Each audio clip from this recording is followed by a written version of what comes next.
Act 2. Come die with me. What ho chaps, I'm MagicalMike and welcome back to Discworld 2, missing presumed or mortality bites, depending on where you're from. Act 2.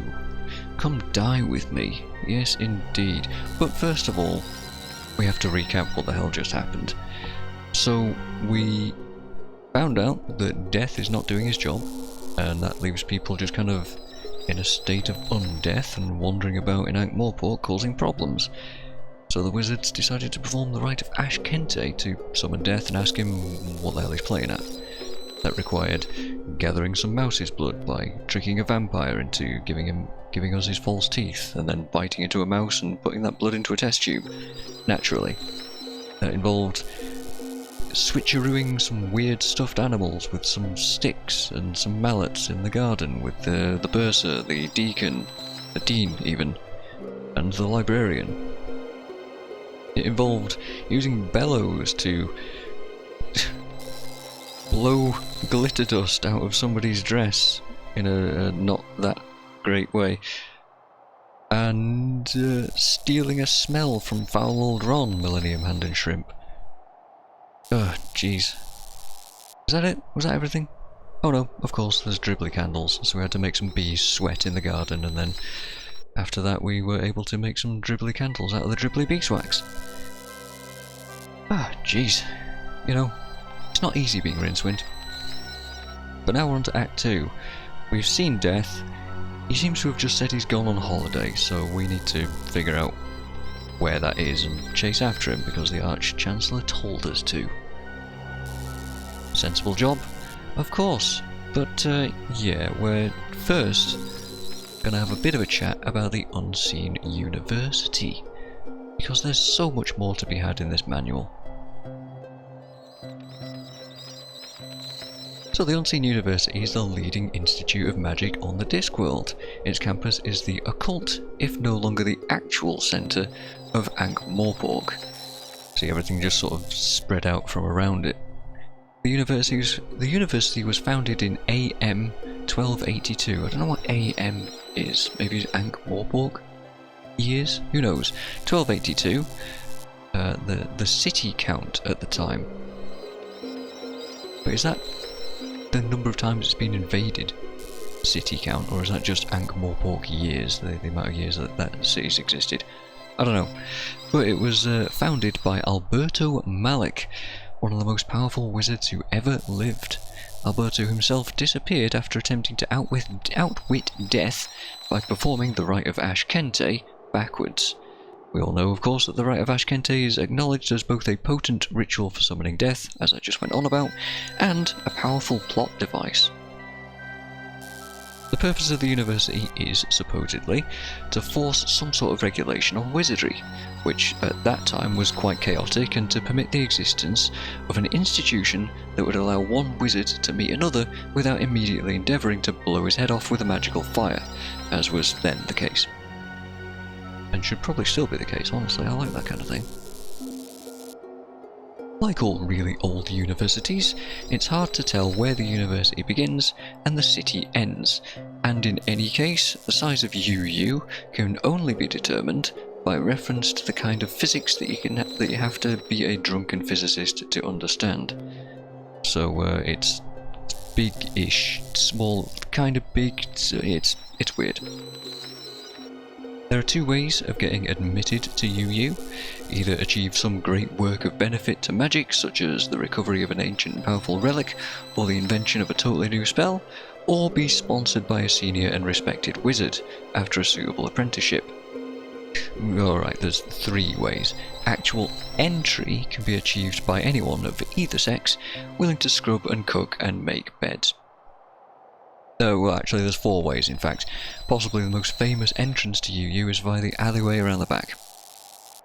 Whatever the alley was originally called, it has been known for years as the Scholar's Entry, which in the hands of those inclined to the obvious is always good for a snicker. The only building on the campus less than 1,000 years old is the High Energy Magic Facility, which you can hear doing electrical things in the background right in the centre of the screen there. The senior wizards have never bothered much about what the younger, skinnier and more bespectacled wizards get up to in there, treating their endless requests for funding for formic particle accelerators and radiation shielding as one treat please for more pocket money, not really caring about it. They are, though, nervous of the fact that the students there seem to be engrossed in their work and, in fact, apparently enjoy it. This is always a dangerous thing in a student. Yeah, you're probably supposed to not be enjoying what you're doing, right? At least classically, and not nowadays. I wouldn't agree with that. 4 of the most well-known members of the UU staff are the Arch-Chancellor, the Dean, the Bursar and the Librarian. It's easy to tell them apart. The Arch-Chancellor can be found booming out instructions, the Dean can be found cowering, the Bursar can be found having a nervous breakdown, and the Librarian is an orangutan. Not, we should stress, a monkey.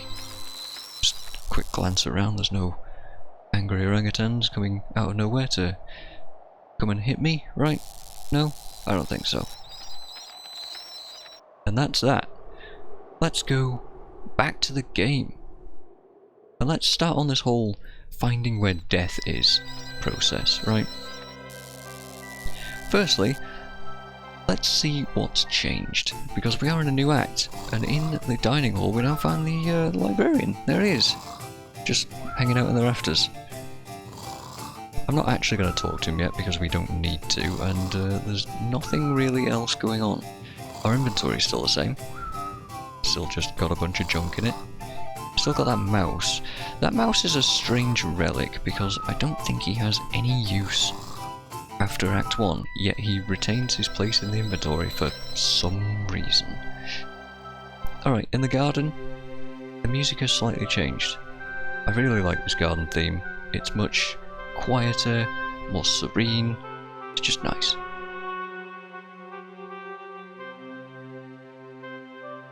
There's these hoops. I can interact with them, but I'm not going to just yet. And out near the compost heap, we find the birdhouse is empty, so we don't have that horrible song stuck in our head. Is it still stuck in your head? It is for me. Potato peelings everywhere and all that. And yeah, the suffragist is hanging out, the compost heap. Let's have a chat. Women want the joke. Jokes for women. Female jesters can be every bit as dried up and cliched as a man. We shall not be moved. Oh, no, not again. Again, I'm afraid. We shall not be moved. What, never? What? Well, obviously not never. I mean, there's cause of nature for a start. The protest would lose some of its majesty if I didn't nip off now and then for a quick, well, you know. Oh, I see. Then there's sundry other emergencies. I mean, if a tidal wave, right, came sweeping this way, right, then the protest itself could hardly be seen to suffer if I screamed in fright, untied myself and fled in the opposite direction. Just common sense, really. Live to fight another day, that sort of thing. Still, all in all, we will not be moved involuntarily, except by cause of nature, cause of supernature, or through other extraneous circumstances that we can't really control. Fine. Possibly the most carefully thought out protest song I've ever heard. Yeah, what she was saying just there sounded really a lot like an insurance policy, didn't it? It seems to me there has to be a better way of doing this sort of thing. Have you ever considered maybe distributing leaflets? Thought of it, but it's a bit hard passing out leaflets when I'm roped up here, right? I don't think you quite understand my point. But then who does? Not a lot of people, I'm afraid, Rincewind. Is it a good place for this kind of thing? I mean, is the university garden really the most effective place to be getting your message across? Not really. Still, what it lacks in street presence, I feel it makes up for with a certain rural charm, don't you? Ah, sun in the trees, the wind in my hair, the rather interesting feel of hemp bounds as they restrain me. Are you married at all? Excuse me, I think I hear my mother calling. Funnily enough, though, he doesn't force exit the conversation by doing that. Leaving us, of course, to ask the question, just how does she manage to tie up both of her own ends? It is a good question. One that we should probably not think about too hard. Sorry, can't stay and chat all day. Must be off. Hey, that was a completely new bit of dialogue for leaving conversation. Also, I remember that I missed one of Rincewind's little things that he says if you click on them too much. You get the... Stop stumbling over my words for a second. If you double click on Rincewind, you get the same result as right clicking on Rincewind. Honestly, some people, you give them a tool and they spend the next 10 years of their life just playing with it. Doesn't anyone else round here have any sense of stability? Of aims and goals? A sensible grip on life? Thanks, Rincewind, for cooperating. That was the one that we were missing. We got it first try, so cool.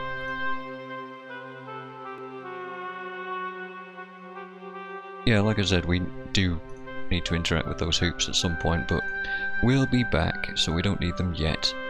All of this is still here, but no beekeeper. Maybe he's actually gone off to make a clicky. Another thing that we'll be interacting with at some point, so let's get out of here. Alright, here's the unseen you, cemeteries, seeing anything new? Did I mention the shop was a Doctor Who thing? Probably TARDIS inspired, I probably did, but I forget at this point. The Fool's Guild no longer has Chucky and the Fool flying around it. Oh yeah, and there's a big ship over at the docks now. I should probably save. It'll be Act 2. And, alright, since that is the biggest change right now, let's actually go to the docks and have a see. I noticed this brick here, by the way. This one has text on it. I have no idea what this text is, but I'm wondering if this is a mason's brick. Just curious.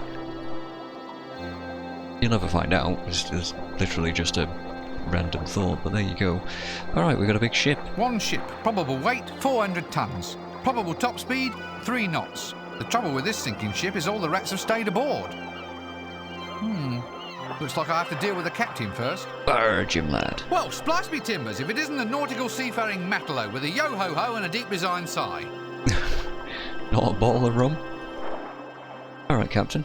Arr, arr, yikes, I avast there, matey-o. Arr. Oh, 'tis a fair sharp upwind as blows past the scudding sails, or else there ain't no Evo in the sea biscuit, me blighty-o. Arr, arr. I'm sorry. Oh, sorry about that. I thought you were a sailor. A sailor? Why is that? It's the jolly cut of your nautical bell-bottomed robe. Me? I'll get sick on a wet pavement. I can't even tell the difference between port and starboard. Oh, I wouldn't know. I've only drunk port. Less than 15 minutes in and we've already got a silly drum drop beat thing. Nope. I'm stumped on this one. Stumped. Do I need to explain every joke? Do I? It's a peg leg. I can't help myself, alright? All salty sea phrases aside, do you actually sail anywhere interesting? Oh, aye, lad, aye. We go to the sunny continent of 4X. Sun, surf, sand. Sun, surf. Prawns, sand, sun. More surf. Lots more sun. And, rather persistent jokes about sheep. For some reason. Yeah, well, let's forget about the sheep jokes for now. Oh, I wish I could. Believe me. Good grief. Look, can I get passage aboard your ship? Oh, can't be done, my old want-to-be shipmate. I'm only taking the living dead on this trip. Special civic arrangement. Arr! But be a good lad and sit on Uncle Bushbeard's knee, and I'll tell him many a tale of the rolling sheep. Damn! I meant deep. No, that's all right. You just go off somewhere and have a nice long drink of starboard. That whole conversation is just great. I don't want to... Yeah, I don't want to belabor the point, I guess. A ship to far-off foreign climes. That's what I need. But how on earth to get on board? That is what we need. We know where Death is. He's on holiday somewhere. Somewhere where you'd have a chunder. Perhaps, maybe a land down under? Ah, Jim lad. Just the... I just had to click on it. Yeah, Men at Work references. Very good. So... what do we need? We need to get on that ship, and he's only taking the living dead. We're not living dead. We're not normal dead. We don't want to be killed. So how do we get dead without being dead? Good question. Good question indeed. One that we can find the answer to in the shades. Hello again. He said...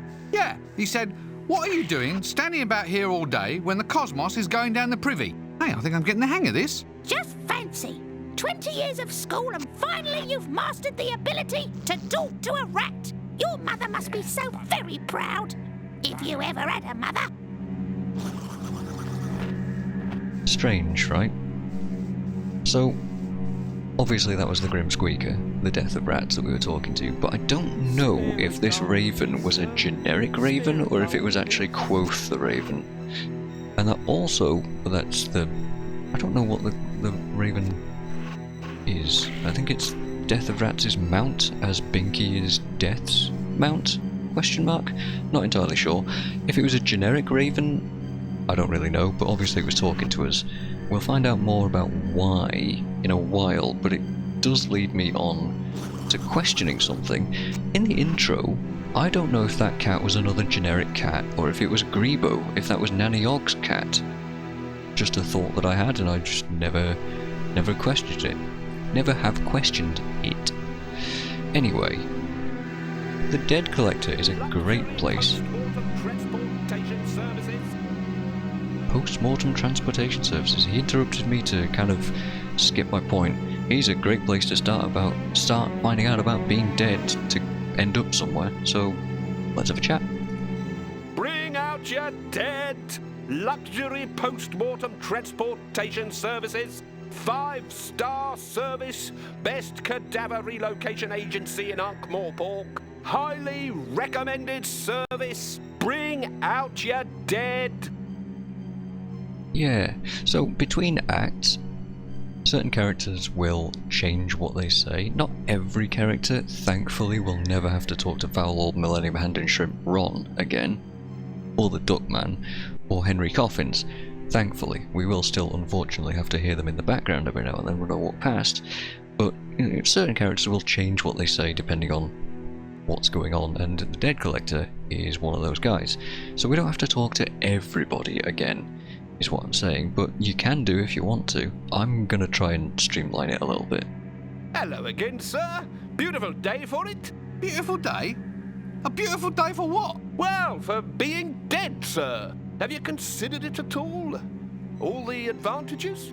Advantages? What advantages could there possibly be? Well, lower clothing bills, no more overheads for food, for winter fuel, lower rent.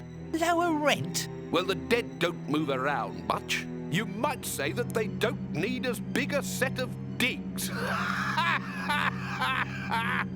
That's just a little Undertaker's joke, sir.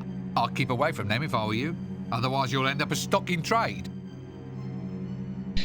Oh dear. So how do you transport your corpses anyway? We have a great big galley for all that. Of course, with the ship. dead so vigorous these days, they're only too keen to work the oars themselves. We just can't stop them. Why's that? Turns out they like sculling.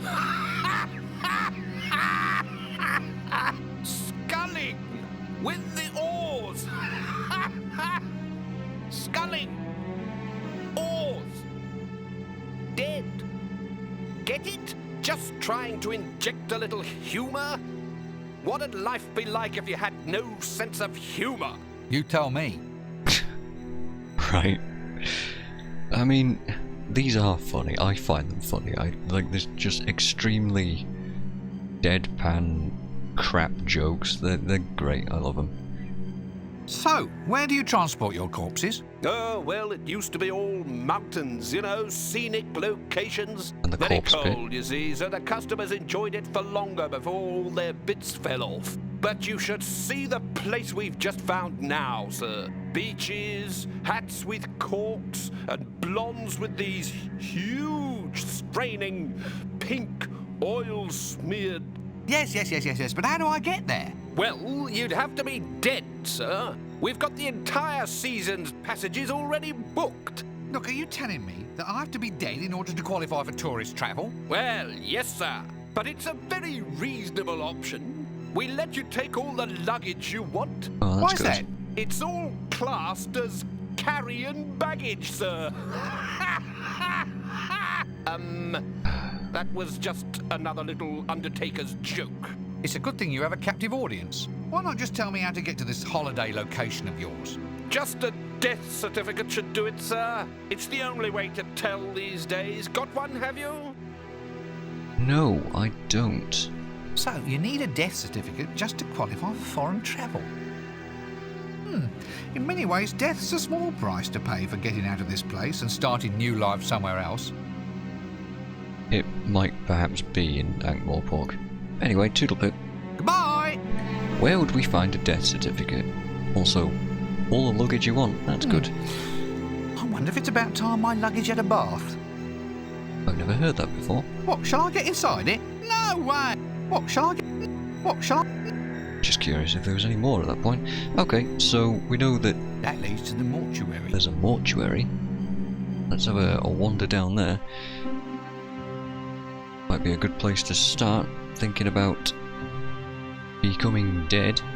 Ah, new characters. I don't know if I mentioned, by the way, this I ain't dead sign on the PlayStation 1 version. You can't even read it. It's, whack. Poor Granny.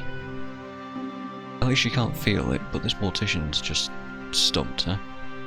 You can't even read the I ain't dead sign. The resolution of the game just isn't high enough, so when I played the game as a kid, I never knew anything about what this said. I never knew half of the things that I know now.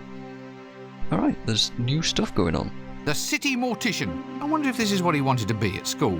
How'd you learn? I mean, you start off small with goldfish and so on. I mean, it's a necessary job, don't get me wrong, but it's a... Well, it doesn't sound like a #1 choice, that's all I'm saying. I've forgotten what started me off on this now. I think I've been catching too much of that embalming fluid. I wonder if he caters for takeaway. Takeaway? Where? What? A Bunsen burner. What is a Bunsen anyway? And why would you want to burn one? That's not what that means, Rincewind. My hands are already warm enough. Very good. Ooh, it's all cold. I wonder what he uses it for. A cold mirror. I could take this, but I'm not going to right now. We just watch the mortician. Hoping we don't get to watch him slap Granny that much. Here we go, now we get to see what he's doing with it. He's testing Granny's breath with it. That's what he's doing. Shall we engage in a bit of a chin wag?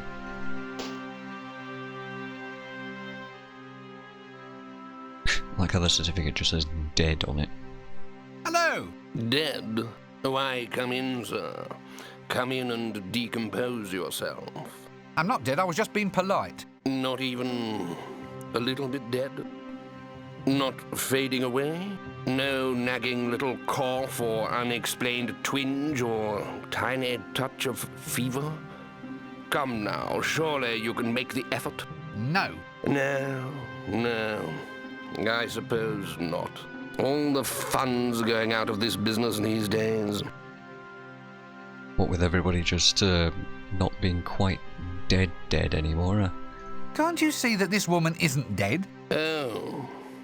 You think you are qualified to judge, do you? But she isn't dead, just look at her. Oh, I see.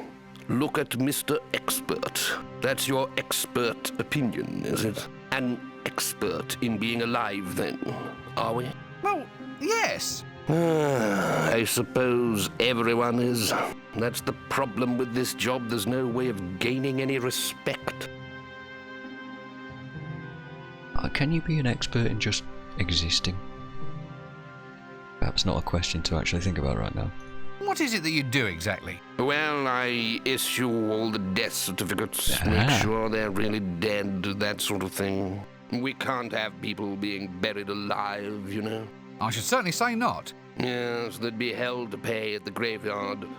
All the undead would be on me like a shot. Live bodies in a dead-only area. Wrongful zoning of designated areas, the lot. Very touchy lot, the undead. What have they got to be snobby about? Been there a long time, you see. They're getting very touchy with this epidemic and everything. When you've got yourself a nice grave, good view, patio and barbecue pit, well, you get a bit iffy when a lot of newcomers suddenly turn up, only to be expected. I imagine so, huh? So this death certificate. How does one get to be declared dead round here? Simple, sir. Just lay down on that slab.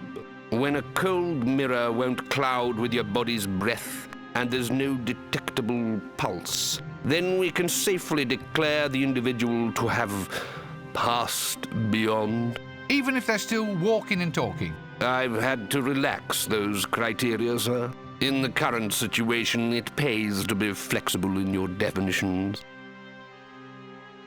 I suppose there is a need for change in current times. Well, at least they're cheap and thorough. Anytime I feel myself coming over dead, I think I'll just nip in here for a lie down. Alright, so no pulse and no breath. Those are two things that we need to solve, so let's go and do that. We can solve the no breath in this room with the tools that they're giving us, but the no pulse thing we don't have yet. But it's very easy to go and get hold of by going to Mrs. Cake's place. I thought I double clicked there, but hey, Mrs. Cake is still here.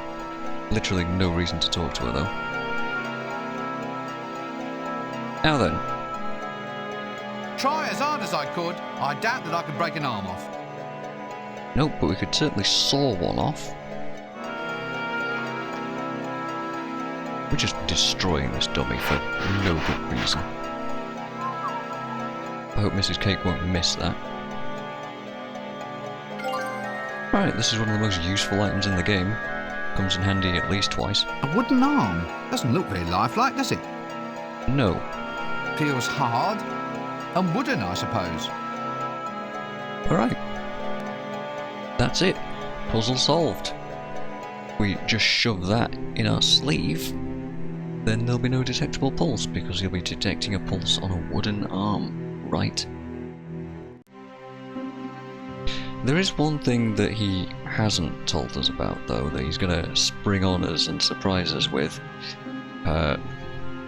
Very much surprise us with. Rincewind's not gonna have a nice time with this. But I believe you need to go through with this first and fail, in quotes, puzzle. Fail this puzzle first? I don't know, I'm just going to go ahead with it anyway. First, give it a save. So, let's take this mirror and heat it up on the Bunsen burner. So, it's a cold mirror and he's going to just shove it over our face and detect our breath with it. If it's a hot mirror, then our breath won't condense on it and therefore he'll think we are partially dead. Alright, makes sense? Everyone on board? Easy enough, right? Right, leave that there, get on the slab. Nice socks, Rincewind. Grab this wooden arm, shove it in our sleeve. Fantastic, that's extremely convincing. And let's have a chat. Alright, look, I'm feeling a little bit dead. And so I thought I'd better just pop along and see you. Right. A very wise decision, if I may say so, sir. Now, we'll do a few little standard tests. Firstly, I'll check your breath, see if it clouds up this mirror. Okay, now I'll check your arm for a pulse. Looking good so far, sir. Just one last test. You didn't mention this one. Your body temperature. No, wait! Perhaps we can talk about this! Yow! Why does he look so happy about it? Bad news, I'm afraid, sir. You still seem to be in the land of the living. Are you sure? Afraid so, sir. I can't really offer any hope. You might go on like this for years and years. Well, Like it's a bad thing. I suppose I'll just have to go on then. Never mind, sir. You never know what tomorrow might bring. Chin up. For all you know, you might be dead in no time. Shin up indeed, as if we'd be hoping to be dead, but in this weird, nonsensical world, at this point we are hoping to be classified as dead, but not actually dead. Anyway, let's have a leave. We need to sort our body temperature out, and there is one way to do that in the Fool's Guild sewers. In my favourite room in the game. The image of pork that may exist sometime in the future. Nothing like thinking ahead, I suppose. Fantastic. So there's a bunch of ice. I hope this ice isn't made from that river water outside. Nah, it can't be. It's the wrong colour. This is the... There's a couple of times in the game where you have to be relatively fast at doing stuff. This is one of those times. This ice can actually melt if you mess around too long. There's a few other times, but it's not a common thing that you actually have to be quick in doing stuff. I think if you mess around too long in the mortuary as well, the mirror loses its heat, but it seems fairly lenient. Also, real quick, this is the one time... a pick. Find me something to use it on and I might surprise you. This is the one time Rincewind's going to do some heavy lifting, I think. And remember in Act 1 you couldn't actually use the slab, and in Act 2 now he has a reason to, so he will. That's very much Rincewind's MO. He will not do anything unless he has to. And at this point, we have to get some ice.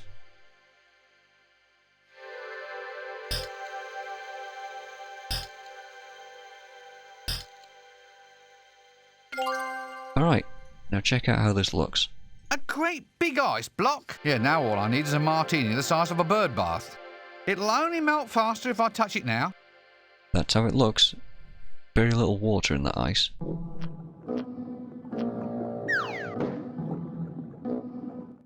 I would show the process of it melting and show all the different icons that it has, but there's literally no reason to waste our time with that. So let's head into the shades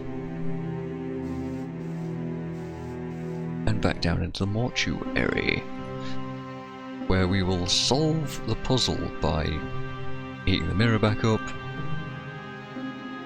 shoving the wooden arm up our sleeve, and then shoving something else somewhere as well. Let's not think about that too hard. Right, put that back there. We can't steal the mirror either. If we try and leave the room with the mirror in our inventory, Rincewind will forcibly put it back. This should fool him. Alright, that ice actually didn't melt at all. Now then, we're going to use the ice.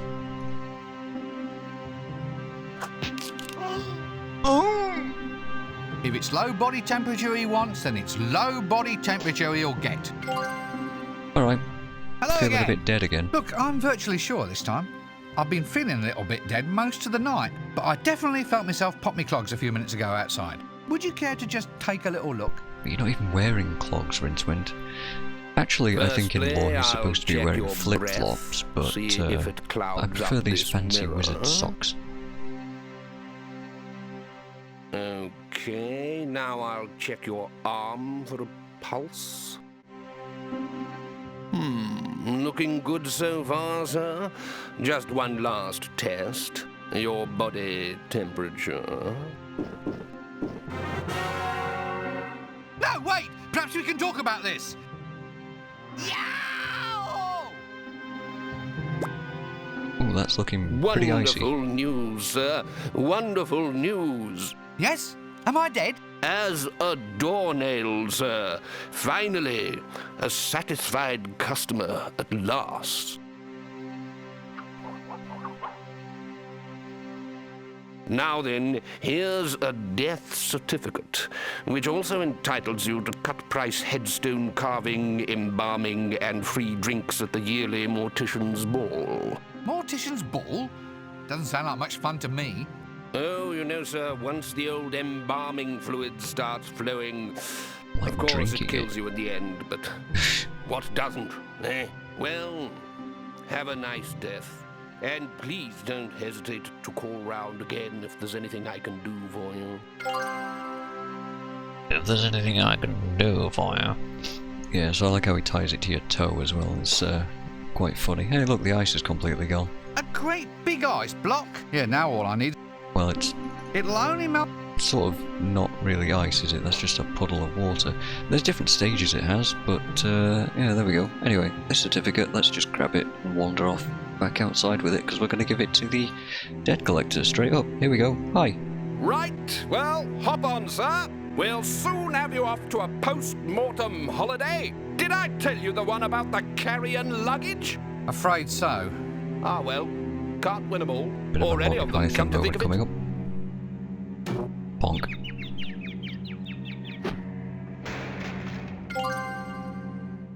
Alright. We're on our way to holidays. Arr, yo ho ho, me matey. Shiver your timber, a vast improvement. Stop that. Oh, please. It's genuine nautical gibberish. No, I've told you about that. I'm only doing business with you if you stop all that ridiculous yo-ho-ho business. It's demeaning. But it's establishing character. No, it's establishing that you are a loony. This is supposed to be a sea voyage, not Captain Sea Dog's little shipmates holiday fun club. Look, if we're going to sea, then we ought to establish ourselves as acceptable stereotypes of sea-going characters. It all stands to reason. Now, you can't hold me responsible for the paradigms which grip our customers. They expect this sort of thing. They don't think you're real without all that avast the main brace business. Word-of-mouth advertising can make or break a business like mine. Word of mouth? They're dead. Oh, all right. Just bring them on board then and we'll forget all about it. Timbers, shiver, hoist, oh, locker, davy, wooden, man, oh, stop it, no. What? Nothing. Just, clearing my throat. There's something very odd about you. Very cheapy, perhaps.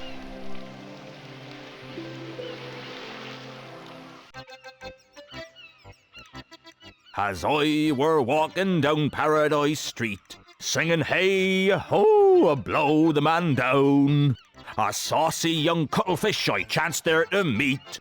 Oh, give me some time to blow the sheep up. Damn! I say, any chance of a cup of tea, my nautical arty? Arr! That's the ghost of Captain Lavenderbeard, back from Davy Jones's bathroom. Run for your lives! Women and fearless sea dogs first!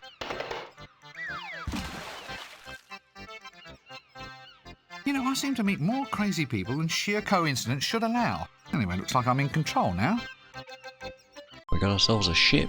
Hey look, it's the entire disc and Great Atuin. The only view of him we'll get, or her, or it. There's a very Monty Python looking sea creature there. It's the only view of the turtle we'll get this whole game. But hey, we get to see all the continents. I couldn't name them, I don't know which is which. And so we arrive at 4X, or XXXX, or 4X spelled out 4ECKZ, or S? Question mark. I'm not entirely fully sure about that. Rincewind has been here before, and I'll talk about that in a bit.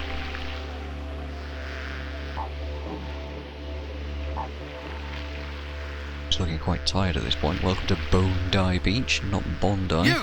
There you are! Bone idle, I see. Come on, get up and get back to work. It's chaos back there. No. I like it here. It's a land of opportunity. Sun, surf, and prawns. I can see the sun's giving you a nice bleach. Come on, we're going home. No, I'm not going back. I worked my fingers to the bone for them, but they all hate me. Hate you? What does that matter? You're death. You're not supposed to worry about things. You just happen. Well, I want more from life. A little bit of popularity. not too much to ask, is it? I work hard for everybody. Does anyone ever say thank you? I think not. Thank you for dying? Look, if I promise you that I'll find a way of making you popular, will you come back? People will like me. You promise? Cross my heart and hope to meet you in your professional capacity. Now, is it a deal? The irony is, in real life, everybody right. loves death. But only if The you character. make me feel wanted. I have just the thing to bring the message into the people's hearts and minds, my dear fellow.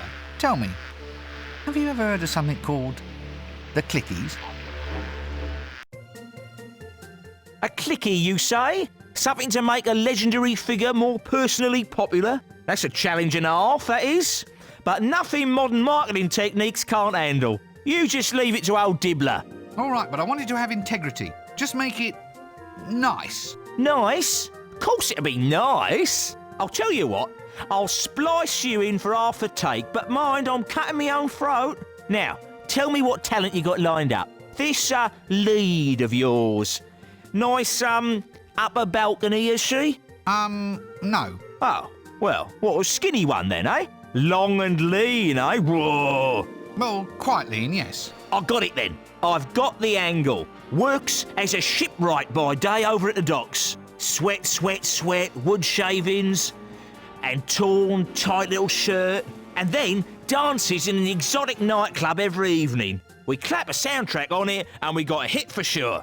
A shipwright who dances in a topless bar? What the hell do you take our audiences for? For about 3 groat a ticket. Why? What's wrong? The formula's perfect. I'm just not so sure my principal lead is going to make a very convincing exotic dancer. I mean, sex-wise and all. You mean they're a man? Well, I suppose he's a man. It's hard to tell, really. You have to look at the pelvis, don't you? They keep you wizards indoors too long. That's your problem, mate.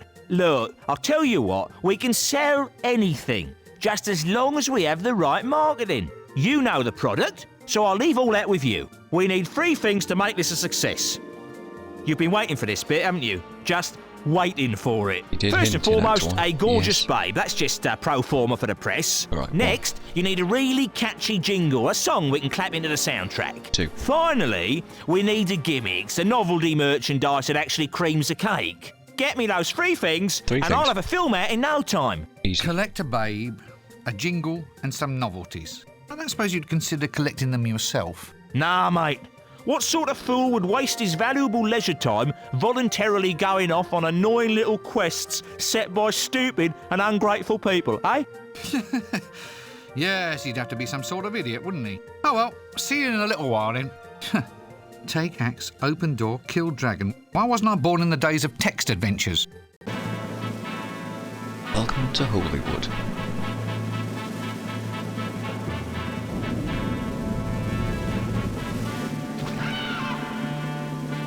Death, old chap, we are gonna make you a star.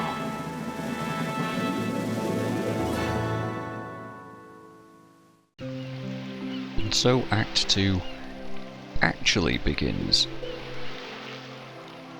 And we can wander around. We can sail around. We can go off to the left. We can't really go anywhere else. Can't go anywhere around here. We can go to Ankh-Morpork, Holywood. Oh wow, I can actually walk around here. I didn't realise I could do that.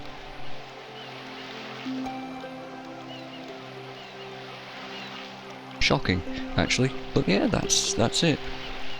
You know, when I was hinting in Act 1 that Ankh-Morpork was basically all there was and there was no world map expansion, of course there was some world map expansion, but not a lot. This is genuinely everything else in the game. There are a couple more locations that will pop up somewhere here and there, but what you're seeing now is pretty much everything. So I think there's more stuff to be talked about in the manual at this point. Yes, indeed. Here we go, finding our way around. It was the Ephebian philosopher Expletius who first proved that the disk was 10,000 miles across. Viewers from space can appreciate it in its full, vast 30,000 odd mile circumference, garlanded by the long rim fall, where the seas of the disk drop endlessly into space. It gives the impression, with its continents, archipelagos, seas, deserts and mountain ranges, that the creator designed it to be looked at from above. Which we did, just a couple of minutes ago. Its tiny orbiting sunlet, with prominences no bigger than croquet hoops, maintains a fixed, elliptical orbit while the disk revolves beneath it. The little moon shines by its own light, owing to the cramped and rather inefficient astronomical arrangements. Owing to the position of the sun, the hub of the disk is never closely warmed and is covered in permafrost and barbarians. It's well known that the barbarians prefer tundra to warmer climes, since it's more dramatic to emerge from the screaming tumult of a snowstorm than to be found sunning your pectoral muscles on a deck chair. Conversely, the rim of the disk is covered in sunny islands, balmy weather, and a suspicious lack of horizon, such as the cost of being flat. There are 4 cardinal directions on the Discworld: hubwards, rimwards, turnwise, and widdershins. Seasoned travellers have learnt to navigate solely by the sensations that they feel. If it gets warmer, then you're heading rimwards. If it gets colder, then you're heading hubwards. If you get dizzy, then you're headed widdershins. The geography of the Discworld can be divided into 4 main continents, excluding the many others which have been sunk, blown up, or have simply disappeared. This sort of thing happens all the time, even on the best regulated worlds. The first of these 4 continents is the unnamed continent, of which the Stowe Plains and the Ram Tops are a major feature. It stretches all the way from the rim to the hub and finishes around the Circle Sea. Its most famous and most pestilent feature is the city of Ankh-Morpork, the oldest city on the disc. It's here the game begins. Obviously, I'm reading the manual in kind of weird orders, but you would probably have read all this stuff before even installing the game, right? So you'd have all this knowledge going into it. The next continent is Klatch, which contains a dazzling collection of nations, including the desert nation of the Jelly Baby, which is this thing down here, this city over here that we're looking at. Where was I? The land, also known as the Kingdom of the Sun, was once great, but all that now remains is the capital city, Jelly Baby, a few insane philosophers in the desert, and the pyramids. The entire economic life of the country is devoted to the construction of the pyramids, and as a result, Jelly Baby is permanently bankrupt. The existence of the counterweight continent, the third of the Discworld's 4 landmasses, is widely denied in Ankh-Morpork. It's not that they don't know of its existence, it's just that they choose not to have discovered it at this time. In fact, the existence of the counterweight continent will remain unknown for as long as the patrician, Ankh-Morpork's benevolent dictator, says it's unknown, which will be for at least the length of this game. Every citizen in Ankh-Morpork would be quick to comment on the patrician's benevolence.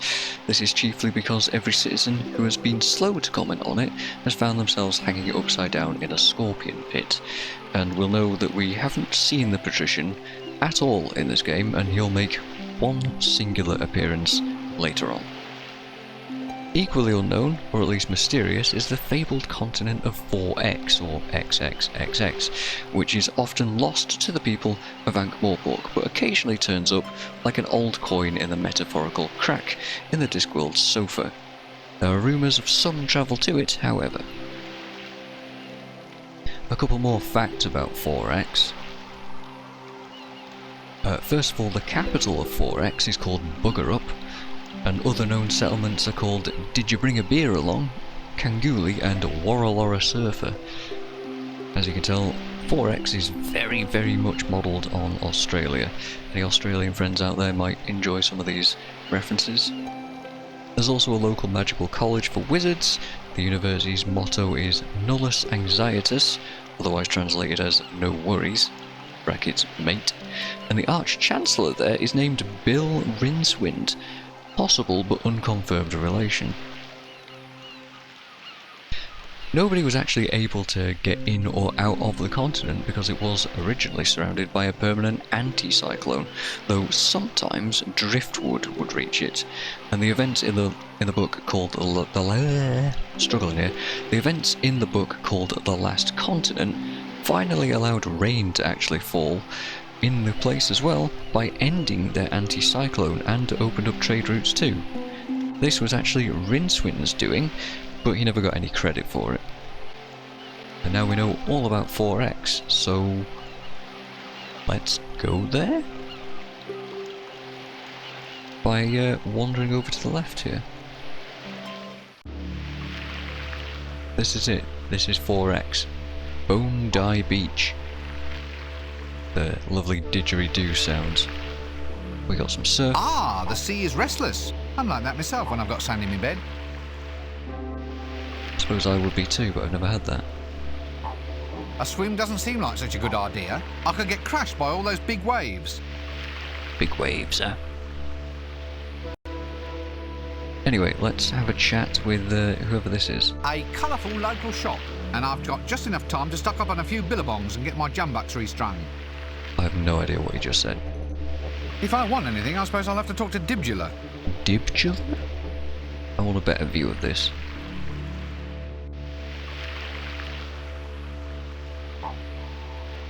Okay, well I can't get a better view of this. So we've got... I can't even read what that says.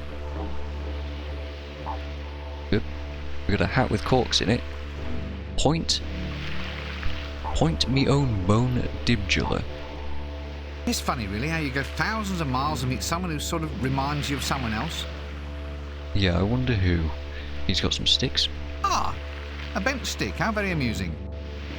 And some baskets. Baskets! Take a good look, you'll probably be weaving these in remedial therapy before you finish this game. Not with my help, I hope. I'd better ask Dibjula first. Can't take them. You kidding? Why would I want a bent stick? Well, it turns out we will at some point, so let's have a chat. Grubs, mate? You what? Grubs. Witchetty grubs. A bonza feed. You can just smell 'em on the barbie now, eh? Come on. The cost's only 3 bits, and at that price, I'm cutting me own didgeridoo. No, look, I don't want to eat any insect larvae today, thank you. Could be the mistake of your life, mate. They're yummy. Ugh. Grubs? Ugh, they smell awful. You'd be really grateful for a feed of these if you were lost in the desert, mate. A good advert for buying a map, I feel. Are you sure you live here? You seem awfully familiar to me. Sure as a platypus is an egg-laying mammal. Now, can I interest you in any quality dinker merchandise, mate? Picnic hampers? Hats with corks? How's about a nice bent stick? I've got a lovely line in those. That animation was really awkward. We don't want it. No, now look, why don't you sell anything useful? Useful? It's all useful. See? Here, best thing for that? Take a couple of raw insect larvae, cures it like magic. Like magic? Well, if it cures it, it'll be magic. Come on, mate. 2 for the price of 1. I'm cutting me own bludger. Go away. Go away? We approached him. I do want a basket, though. Hello. If you locals are so smart, how come there are no bottles attached to that hat? There were, but the flies have already been and took them. Oh, right. Bottles, yeah, the drinking hat. I was stopped there for a second myself. Come on, mate. 2 for the price of 1. I'm cutting me own bludger. Stop saying that. I'm sure it doesn't mean anything. Ah, sorry. You've worked that out, have you? Yes, we only talk like that when there's foreigners about. The tourist board insists that we maintain the image. In real life, none of us would dream of drinking or swearing or making offensive remarks about women, I assure you. Now then, where was I? Ah, yes. G'day, Dinkum Chunder. Struth, I'm worried about Darlene. Yes, very bonza. Now go and be colloquial over there, will you? Stand the flaming crows. Oh, now you've got me doing it. Yeah. Great. I'm truly resisting the urge to just burst into song. and start going all over the old men at work stuff. This picnic hamper, it's not filled with bugs or anything, is it? Nah, mate. I'd charge extra for the bugs. It's a bargain. I'll give you the handle for free, but I'm cutting my own billabong. Alright, great, we got a picnic hamper. Strange that you would say it's full of bugs. Ah, bone dye. Sun, surf, sun, sand, surf, heat, flies, and a strange, indescribable smell just hovering somewhere at the back of my nose. Just the place where the dead can enjoy life. Odd. There's something strangely hypnotic about those waves. Must be fun dipping in and out of the surf, dodging the broken bottles and old fish hooks, swerving between the sharks. Sounds like jolly good fun. I wonder how one would go about it. That's a good point. How would one go about doing that? Something to think about later, perhaps. So all that stuff about witchetty grubs and struggling to find food and everything, this place used to be like uninhabitable, awful. And Rincewind was stuck here at some point. And just before it reached crisis levels, he managed to fix it somehow. I don't actually know, I haven't read the book. But hey, if you want to find out, it's the last continent. Oh, the anthill, a marvel of nature. Such complexity, such assured, instinctive engineering. A whole little society blossoming, evolving and growing right here before our wondering little eyes. Now let's go and find a magnifying glass. So yeah, when it was like that, you basically couldn't find any food without digging down really, really deep to find water as well, because it didn't rain here. You might ask, how did a continent ever survive for any amount of time without any rain ever? Well, Discworld is why. I'm not picking up ants by hand. Anyway, I'd have to lure them out first. Yeah, we'll be back and we'll want to do that, but for now, this was just a bit of a shortcut up to the ship, which I can double click on from here. Great, so let's go to Holywood. Actually, something I forgot to do is examine all these places. Aha! 4X. A land of surf, sand and flies. Holywood? A place where false dreams come true, or at least can be put on celluloid. The greatest city on the Discworld. All roads lead to Ankh-Morpork. Or was that away from Ankh-Morpork? It's away from it, 100%. Pyramids? Tall and pointy? What possible use can they be? There's a hill. Obviously where the undesirables hang out. An oasis. I sure hope it's not one of those mirage things. And of course Jelly Baby, or the Jelly Baby. Jelly Baby, good name. I wonder if it describes the place or the people. Jelly Baby actually means... Oh, what was the name? How did this go? It's a play on the Nile and Egypt.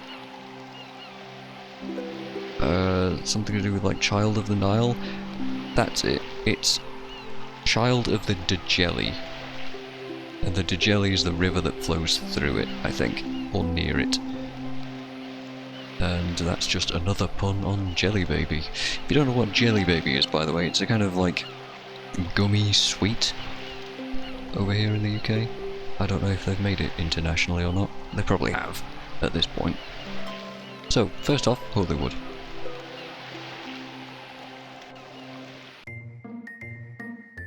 Let's get an idea of what it is we're actually trying to do here. Cheap and tawdry film sets. Somehow, cardboard replicas of cheap and easily purchasable tents seem to be a good representation of this whole industry. You have to be kidding! The whole thing would fall down! Right, we can't take that. Oh, yeah. Yep, it's an entrance, all right. No disguising that one. That leads to the wardrobe department. I'm not actually going to go into the wardrobe department yet. Check this out, by the way, this mirror. Is it a mirror? No, it's just a painted set that makes it look like this castle goes much further down. It's kind of weird forced perspective here. There's a city. A mighty metropolis. Well, either that or another one of those cardboard sets. It's a cardboard set. You have to be kidding! No. Yeah. There is a 1 ton weight. Oh, lovely. I haven't been crushed by a 1 ton weight in, let's see now, must be years. Let's go and dangerously start playing with it, shall we? Yes, let's.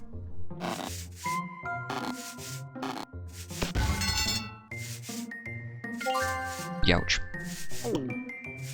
Alright, there's a mailbox. What's the mailbox doing here? 10. The house number's starting to peel off.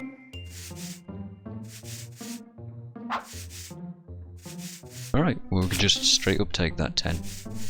Why do we need a sticker with the number 10 on it? Who knows, but we can pick it up, so of course we do. Ooh, a big, heavy, dangerous weight. Let's see if I can give you a rendition of Rincewind's Concerto in Skull Fracture Major, shall we? Nope. Can't reach it. And I was really hoping to hear that concerto. Right, inside here we've got death.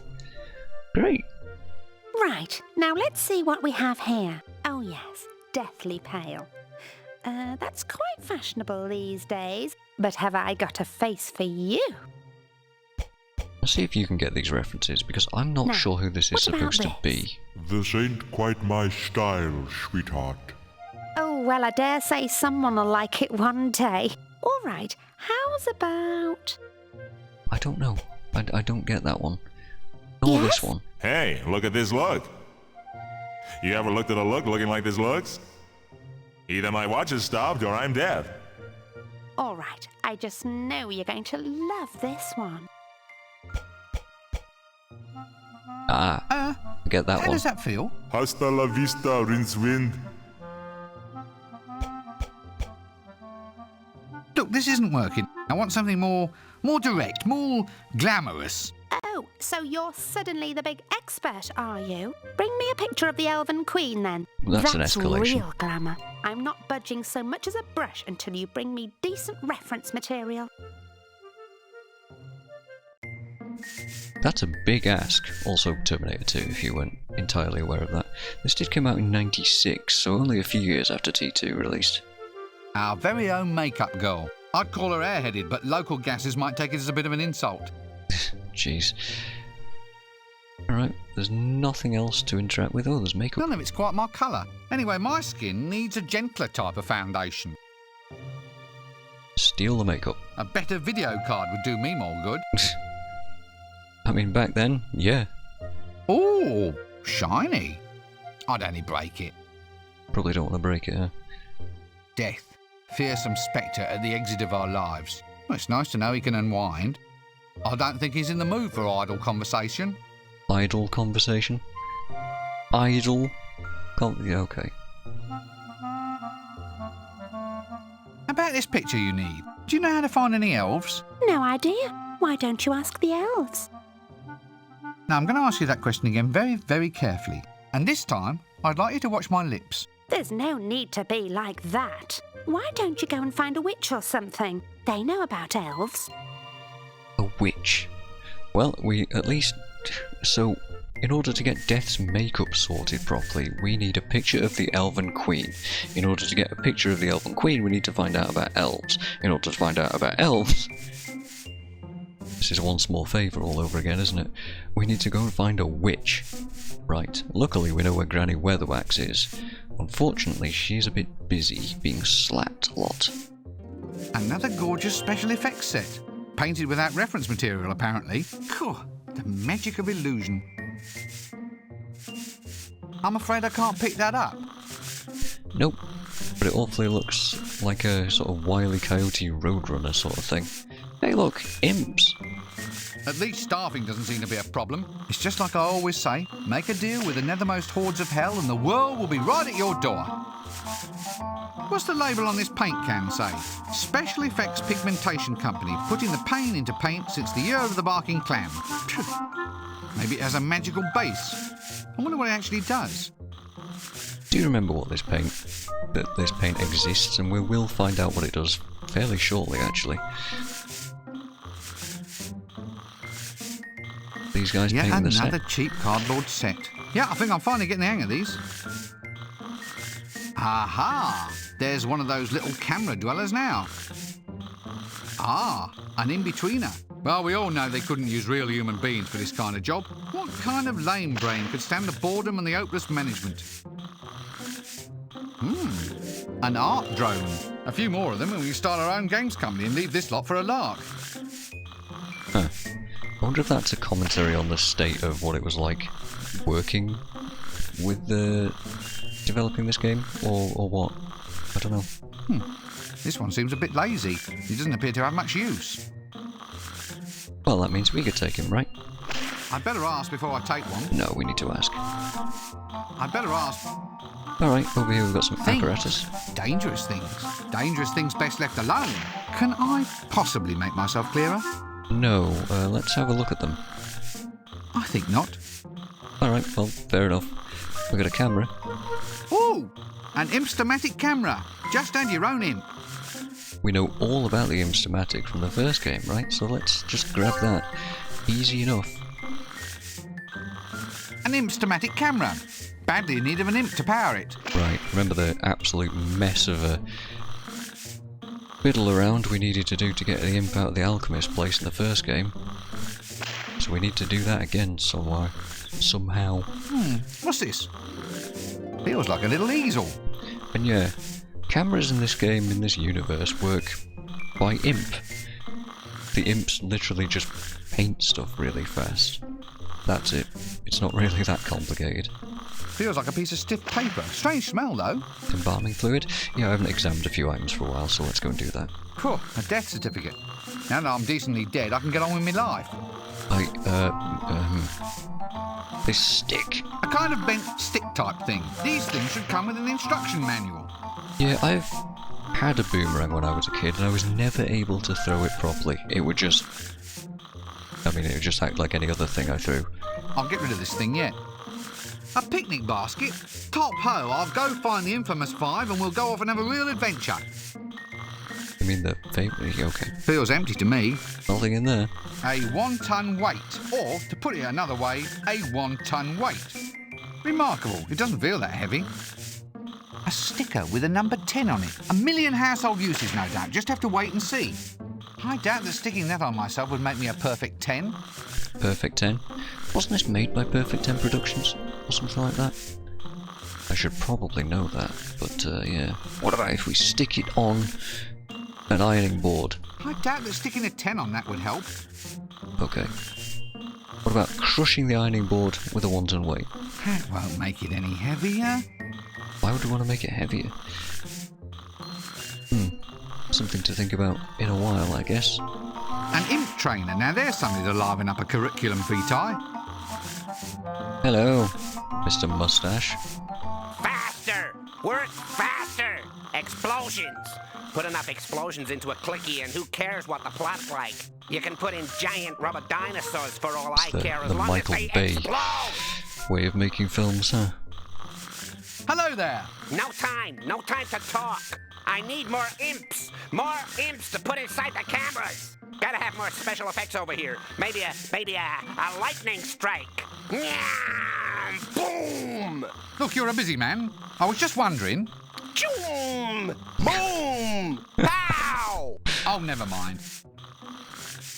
Right, now what we need in this clicky is more explosions. A gallop-by crossbow shooting, some buildings falling down, a giant ape climbing a tower, and maybe we can find someone to write a script too. Perhaps we should just draw a curtain over this sad little scene. Yeah, the fact that we don't have a script but we're all planning just a bunch of special effects is not a good look. So tell me, what are all these imps for? Cheap and expendable labor. They do all the special effects work. Hell, sometimes they even blow themselves up. I thought they were just used in cameras. That was then. This is now. Any imp can operate a camera, but only the most skillful can do blue screen and matte work. I suppose that was kind of new at the time, huh? Can we have an imp? I need an imp. To go inside a camera, I mean. You seem to be the right sort of man to talk to. No, you can't have any. I need them. I need them all. We're gonna blow all Ankh-Morpork apart and have it stepped on by a giant crane fly. A crane fly? That doesn't sound like much of a monster to me. Well, not to me either, but it does look pretty damn scary if you get it right up close to the camera. But that's not all. We've got explosions, crashing buildings, and screaming women with their clothes artfully disarranged. It's going to be a classic. That's all very well, but do you think I can borrow an imp for a while so I can do some photography? Oh, yes, take the one on top of the water tank. That's We don't the guy need over him on the until we do right, the Valley of the who's Crawls asleep. this afternoon.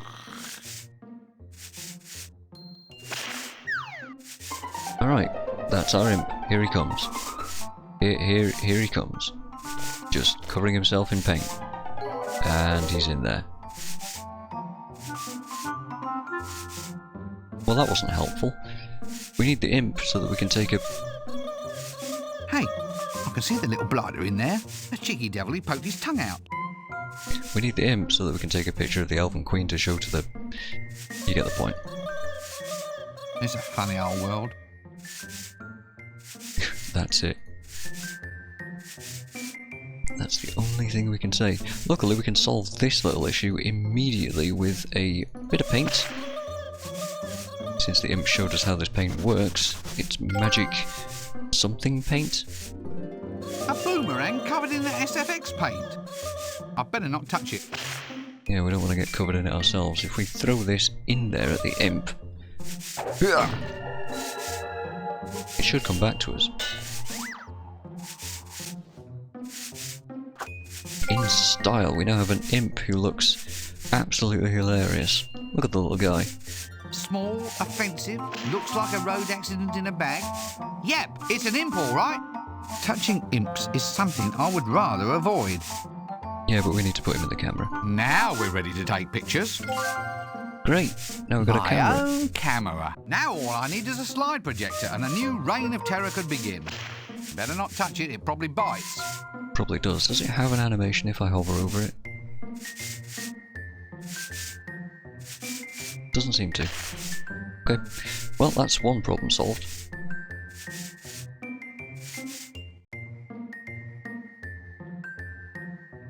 Alright, what's over here? We got a beam, we got a troll, an office, a door, a window, a trailer, all sorts of things going on here. Alright, let's just go through this door. It's locked. Nope, can't budge it.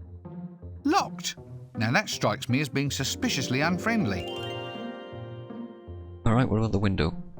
So, what's through here then? Ooh, well, there's some amazing curves, the glint and gleam of leather. Then there's those lacy things. I never did know quite how they were supposed to be tied. A star? What is it that makes perfectly sensible people leave their comfortable little houses and clamber for the right to take up residence in mouldy old caravans? Could it be a bag of cash bigger than your head? I don't know what just happened there. A Stars trailer. Ah, stardom. What is it that makes perfectly sensible people leave their comfortable little houses and could it be a bag of... Yes, I think the dialogue just overlaid somehow. Alright, well, use it. It would be easier if I tried the door. True. How about the window? I couldn't squeeze through there. Okay, well we know we can't do any of that stuff. Mr. Troll. A security office by the looks of it, thank goodness. We can all I rest in skipped our that. beds safe in the knowledge that this sad collection of cut-out cardboard screen sets is safe from imminent theft. Yes. Ah, a sort of low-technology security chain. Can we use the beam? I don't think I should touch it. No. Alright, Mr. A Troll. troll. 50% violence to 90% pectoral muscles to 5% brain. He'd point out the mathematical discrepancy himself, but he's still waiting for his vocabulary to be delivered. Yeah. Troll's not the smartest bunch. Especially in hot climates. Let's have a chat with this guy wearing a tie. Hello. Wallop! Wallop! Ouch! Ouch! Oh, no! No! Oh, bleed! Bleed! Bleed! Oh, pain! Pain! Pain! Arr! Oh, God, stop it! Arr! Bang! Punch! Punch! What are you doing? I'm practicing our next few lines. What lines? The ones where I wallop you on the head. Ah, yes, well, let's just avoid those pages entirely, shall we? Anyway, I happen to know there's no animation showing me being hit on the head. Why do you think the librarians let me off so easily this time? Oh, aye. I had wondered. That's a very good point. But good to know that Rincewind has read ahead in the script somehow. What's up there beyond the gate? Oh, that's where they're going to shoot the next big clicky. Famous star, I hear. People are dying to see him. Maybe I'll get a bit part. I never know. I might need the odd rock or maybe even a landslide. I'm good at landslides. I thought you were in security. Aye.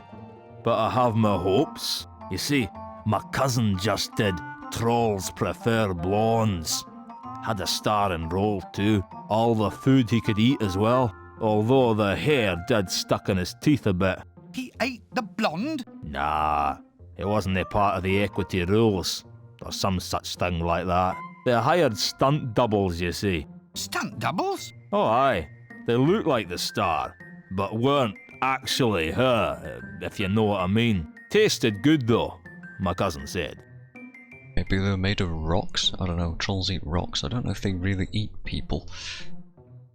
So you're the security around here, are you? Security? Ah, that's right.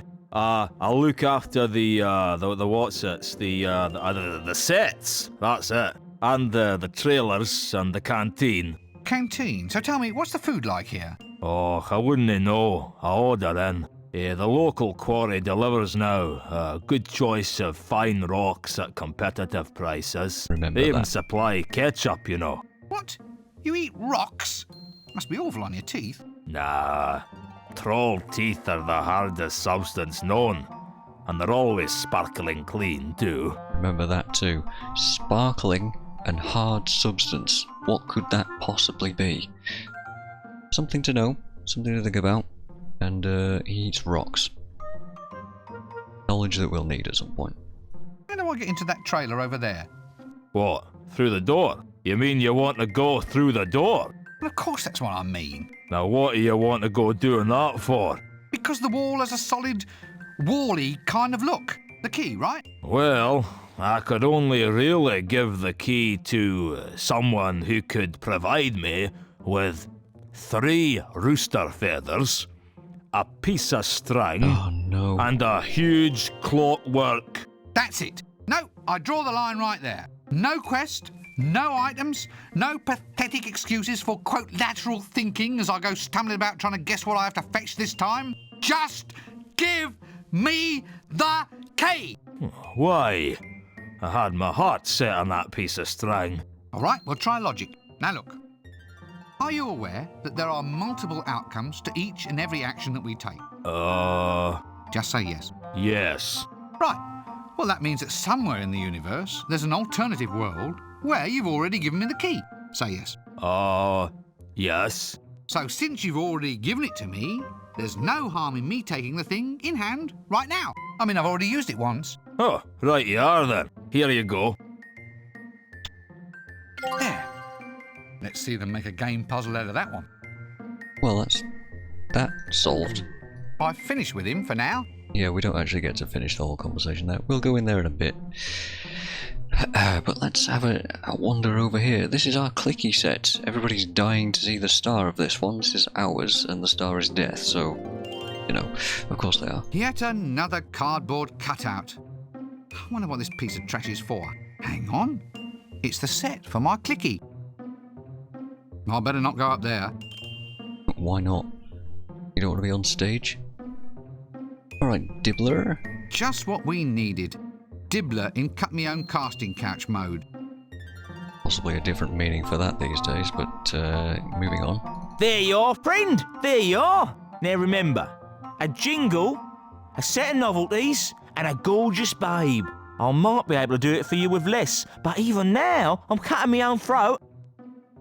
Alright, where do you expect we get a jingle from? Remember, for a jingle, you'll need the words and a band to sing the thing. You've got to get a song and the singers.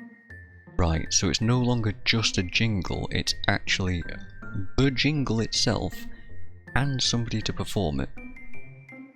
This babe animation. Well, as far as girls go, I mean, we need attitude, we need style. But most of all, she has to have... Yes, I think I get the picture. Right, so we need a girl, we need the jingle, which is 2 parts, we need Death's makeup to be sorted, which needs the whole elf subplot. We also need novelties. About these novelties? Yes, novelties. Something new, something you don't see every day. But most importantly, something free. Alright. Look, I'm afraid I have to be somewhere else. Now then, let's have a read about clickies. Since we're actually in the midst of making one now, huh? The Discworld has been described as a... making sure I can actually see what I'm doing here, as a world and a mirror of worlds, at least when being discussed politely. For the most part, the Discworld seems oblivious to the power that the ideas and metaphors of other worlds has on its structure. Although it's all too aware of the power of its own metaphors. In fact, the city of Ankh-Morpork has strictly enforced laws to prevent the use of baseless metaphor. Thus, if ever a legend said of a hero that all men spoke of his prowess, wise bards must add, except for a couple of people in his home village who thought he was a liar and quite a lot of other people who had never really heard of him. One such thing that has forced its way through the rather thin reality threshold are the clickies, invented by an alchemist's guild, or the alchemist's guild I should say, in a rare pause between blowing themselves up. These are strips of octocellulose, painted from reality by very fast imps and projected onto a suitable screen by sun-warmed salamanders. People who want to be in the moving pictures, aptly capitalised there because it's the title of a book too, make their way to Holywood, which lies some 30 miles turnwise of Ankh-Morpork on a sun-drenched coastline where the Circle Sea meets the Rim Ocean.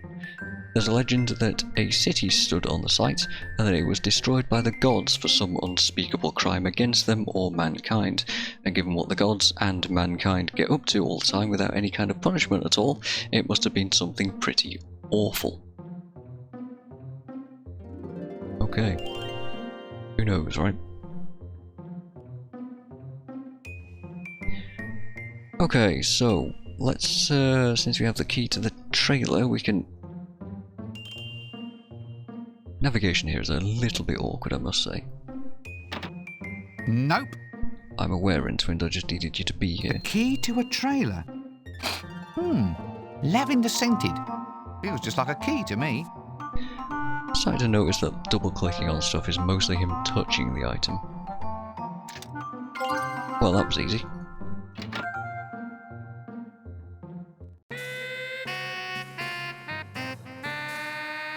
Saxophone. It was a cutout all the time. I could have just walked around. Yeah. Don't say a word. Just don't say a darn word. It wasn't real. The whole troll puzzle, completely pointless. Alright, what have we got here? Obviously we've got the milkmaid, and a chaise, and a bunch of diamonds and a mirror. Sparkly. I wouldn't want to break it. No, we wouldn't. Like they say, diamonds are forever, but oranges are for half-time. I don't think I get that joke. Somehow, I think that the plot calls for me to add to her collection, not detract from it. How do you know that already, Rincewind? A chaise lounge. If you lounge about on them, then why are they called a chaise? Or is it better not to ask?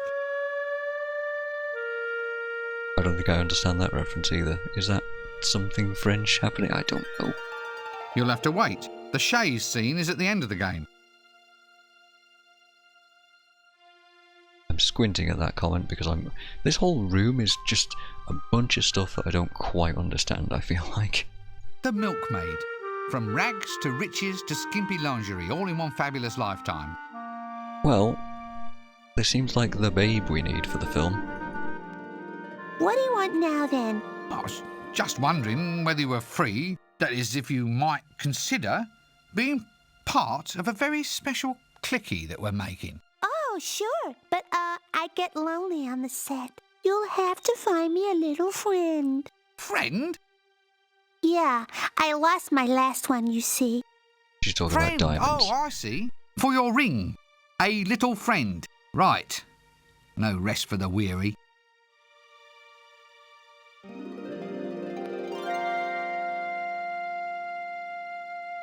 Indeed. Well, in order to recruit her, we need to find a diamond. There is one place where we can get a diamond. And if you look carefully at the troll, he might do an animation that gives that away. I mean, I already kind of explained that he's got very, very hard teeth that are very, very sparkly. Yeah, we need to knock a troll's tooth out somehow. How are we going to do that? who knows? At this point, we just don't have the answers.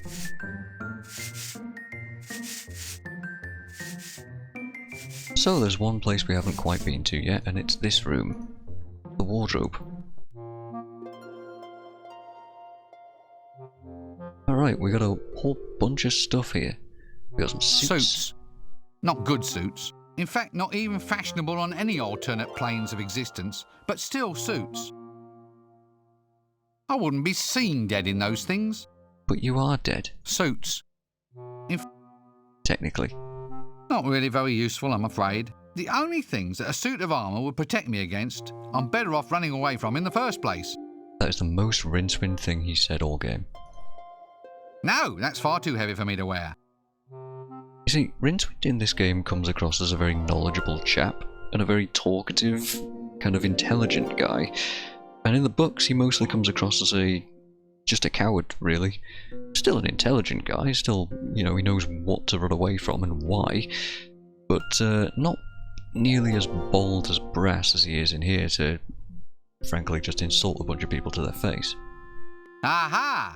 The suits you wear when you're not really wearing a suit. I wouldn't even be seen undead in those suits. Oh, well, never mind about what I said about being undead. A pantomime horse suit. Now don't tell me, it's sure to be useful somewhere. Oh, it will be. I better ask the wardrobe lady first. Right? Yeah, that's right, a chicken. It's got feathers and goes cluck, it's just a chicken. Must we go through this close inspection thing every time? Yes, I'm afraid we must. No way, I do have some dignity left. We don't want a chicken suit. How about an underwear? Let's not get too closely into examining that. People might talk. Nah, I think not. Okay. A dwarven woman. At least I hope it's a dwarven woman. That does lead us. Ooh. A frog suit.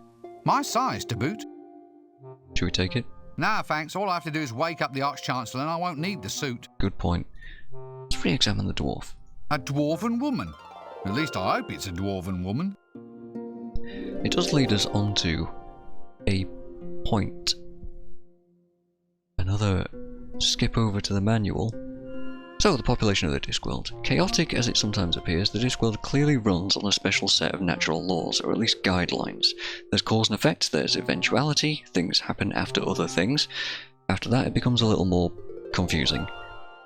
The following theory can be timorously advanced. The Discworld should not exist. Flatness is not a natural state for a planet. Turtles should only grow so big. The fact that it does exist means that it occupies an area of space where reality is extremely thin, where should be no longer has the veto it has in the rest of the universe. Things that might nearly exist in a real world have no difficulty existing at all in a quite natural state on the Discworld. Amongst the many races that thrive and multiply thanks to the low reality threshold of the Discworld, the two most successful are the dwarves and the trolls. Standing on average only 4 feet tall, dwarves are well known to have mastered the art of sexual equality. Regardless of sex, all dwarves have naturally long lives by human standards, have equally psychotic reactions to even the weakest beers, and perhaps most tellingly, have equally bushy beards. This unusual biological feature, coupled with a natural reticence to discuss their gender, causes dwarf courtship to consist of finding out, in delicate and circumspect ways, what sex the other dwarf is. No one knows why it is that dwarves who, at home in the mountains, lead quiet, orderly lives, forget it all when they move to the big city and promptly dress in chainmail, arm themselves with oversized axes, and change their name to something like grab throat shin kicker. Whereas the dwarves are, height and beard notwithstanding, broadly human, the same cannot be said of the Discworld's troll population. It's the bane of trolls everywhere that their silicon brains seldom function well in the comparative heat of the lowlands. Consequently, trolls have a reputation for being somewhat slow on the uptake. However, it would be wrong to assume that even the most intelligent deep-frozen troll could even hope to approach subtlety. Troll courtship for existence consists of the male troll hitting his intended as hard as possible with a pretty suitable stone. Or a suitably pretty stone, if you want to read it the right way. And I read all of that because we have just met a troll and a female dwarf. At least, possibly a female dwarf. And I think that's all we're hearing from the manual for the rest of today. So, let's have a chat with the dwarf. Hello. Greetings, my good man. Woman. I'm a woman. I might be a dwarf, but I'm still a woman. Oh, I'm terribly sorry. I wasn't quite sure how to tell. And I'm not going to give you any hints. Anyway, what can I do for you? See, what I just read, that dwarves typically kind of, their whole courtship is them not revealing. She just straight up told us she's a woman and then immediately said that she's not going to give us any hints. So... Huh? I don't get it. Dwarf working in the wardrobe department? That's a bit of a girly job, isn't it? I am a woman. I'm terribly sorry, I'll come in again. After what I just said as well, here he goes. There, that's better. What kind of customer do you normally serve? Actually, given the usual dress sense around here, a costume shop is a bit of a lost cause. Yeah, because everyone dresses like an absolute lunatic. Can we have the horse costume? That horse suit. You can't afford it, love, but I tell you what, I'll swap you the suit for some new props for our new jelly baby and night clicky. Costume jewellery would be nice. Anything gaudy and showy? Well, what you waiting for? Go off and quest for something. Are you absolutely sure you're a woman? Of course I'm sure. Some of us are secure in our sexual identity, you know. Yeah. Also, obviously, a play on Arabian Nights there. So, in order to get the horse costume, which we don't know why we need it, but obviously we will, we need some costume jewellery. I think I've just discovered why dwarves are so few and far between. Just half an hour then. Right, we've got a bunch of stuff to do.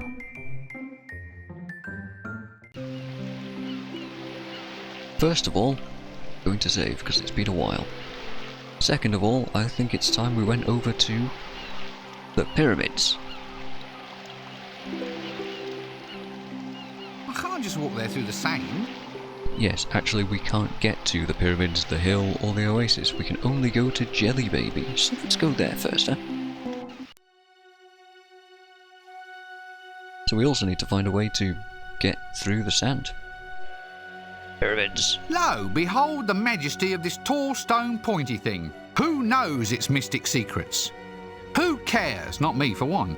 I care.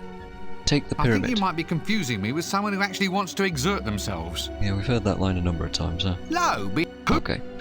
It's the same line for that second pyramid. There's a lot of pyramids here. Alright. We got camels. And the weird, shady salesman. An office? Yeah, well, I'm sure it must be of use to someone.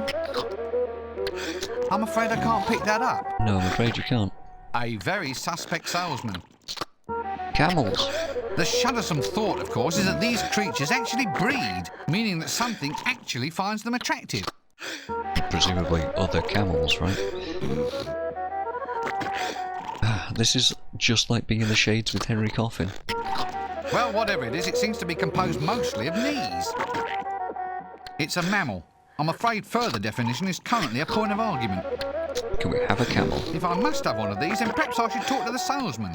Yeah, we actually do need a camel for traversing the deserts. Okay, hello. Gerbils, always want. Gerbils. Prime racing gerbils rented to you at lowest cost. Gerbils? Those look like camels. No, Effendi. These are gerbils, desert-dwelling rodents. Very fine, very cheap. Look, I'm telling you that these are not gerbils. Do these gerbils of yours eat cheese, run about in little wheels, make nests out of old tissues and cotton wool? No, Effendi. So what makes you think that these creatures are gerbils? They burrow. Really? All of them? Yes. Well, no. Not all of them. Well, none. Really. Right. Well, I might be interested in renting one of the non-burrowing ones then. Indeed, indeed. Please feel free to browse. So this guy thinks his camels are gerbils. Why? Camels, eh? Where? Because he's scared of camels. It's the heat, you know. It does things to a man's, to a man's... Yes. Right, let us for now establish that these are camels. This being so, how much to rent one for a brief journey? 5 dinar, Effendi. And to buy? 5 dinar, Effendi. Why are they the same to rent as to buy? I cannot stand the noise they make as they sit in their wood shavings eating cheese. Now look, I thought we had that settled. Oh, all right. 5 dinar then, but only if you invest some of it in professional psychiatric treatment. He does know a psychiatric... What was that squeak? Whoop. Whoop. Anyway, we've got ourselves a camel now and we can travel through the desert on it. Fantastic. There's literally no reason to ever come back into this store. Great. Let's go and head into the Jelly Baby. Oh, look, a ladder. If only we could have had that before. Oh, yes. Very nice. Yes, yes. Nah, I don't like it. Oh no, it's awful. You know what that needs? It needs a good gelding. Quite right. Whip 'em off and we'll soon see a difference. Yes. Time was they'd only let real men in here. They'll let any old rubbish in these days. Yes.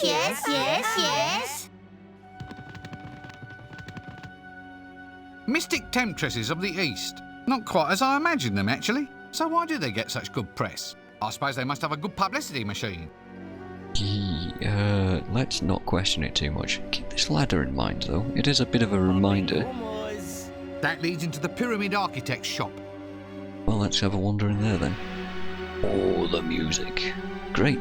Oh, goody. This is the schematics on how to make your own personal pyramid. Why would we want to do that? Who knows? Let's take it. What else we got around here? We've got the architect, a chart. A chart of a pyramid. Gad, now there's a pointed clue. I wonder if these things really do change the speed of passing time. Nope, it's glued down. We've got the drawing board. Something we go back to every now and then. Actually, since all pyramids are the same, I wonder how often he ever really needs to use his design equipment. No, I'd rather just keep returning to the drawing board. Tish. A scale model pyramid? Well, I suppose you could always use it for keeping razor blades sharp. For one thing, you could probably grind the razor blades to a nice edge up against the sides of the wretched thing. I don't think I'd better take it. No, there's really not a lot here. Plans and more plans. Probably pyramid designs that didn't work. Wait, what other pyramid designs could there be? No thanks, I've already got my own plans. And they don't involve hanging out with you forever. Yeah. So, what we don't know about pyramids at the moment is that, they do things. They alter the flow of time. Which will be explained at some point. So I'll just let the game do that for us. A pyramid architect. Obviously involved in one of those pyramid sales schemes. Is there much call for your line of work here, then? No, not really. It's all pyramids these days. And there's not much work you need to actually design them. They look pretty complex, though. I mean, you have to get the points sharp. Well, yes, but the mathematics was worked out millennia ago. My only real task these days is trying to fit the client's budget into the calculations. Still, I've had a few ideas. Pyramid-ettes, multi-user pyramid archaeology complexes, etc., etc., etc.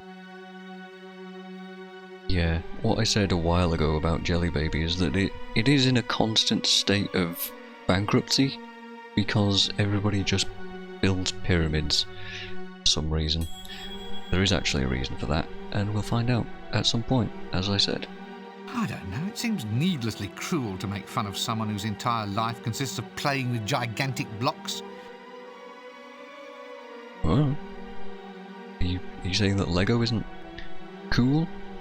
Why are pyramids so popular? Well, it's all just a matter of time. Time? Yes. Well, a lack of time. You see, pyramids alter the flow of time, slow it up, or sometimes accelerate it. So, what the people want is for me to make a pyramid where time slows almost to a stop at the middle. Then when they feel themselves begin to croak, they can bung themselves in there, and hopefully, in a millennia or two, someone will have figured out a cure for what ails them. And does anyone ever figure out a cure for what ails them? No, of course not. They're all too busy building pyramids. I have a terrific design here for a reverse pyramid. One for accelerating time. It's great. I can age wine in a second. But do you think I can get the funds or equipment to build it? No. It's always design a maze to protect the King of Kings this, or raise a monument to the King of Kings that. Call that a profession? 'Cause I don't.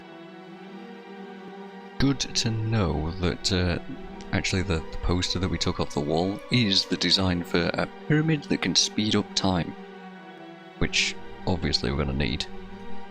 Just think, I know where to come if ever I want to change the flow of time. I wish I could skip past this next few hours of gameplay and see how the end credits turned out. Don't say that, we're trying to make a series here, Rincewind. We're trying to keep people involved and keep people watching. Anyway, we got this design. Plans on how to make a model pyramid. Useful stuff if you ever need to start a business sharpening razor blades. I don't get this razor blade sharpening pyramid thing. I'm not touching that, you never know where it's been. It's been on the wall. Okay, let's just get out of here. So, there's a little bit more to Jelly Baby, but it's not nearly as big as Ankh-Morpork, thankfully, because we could be here all day.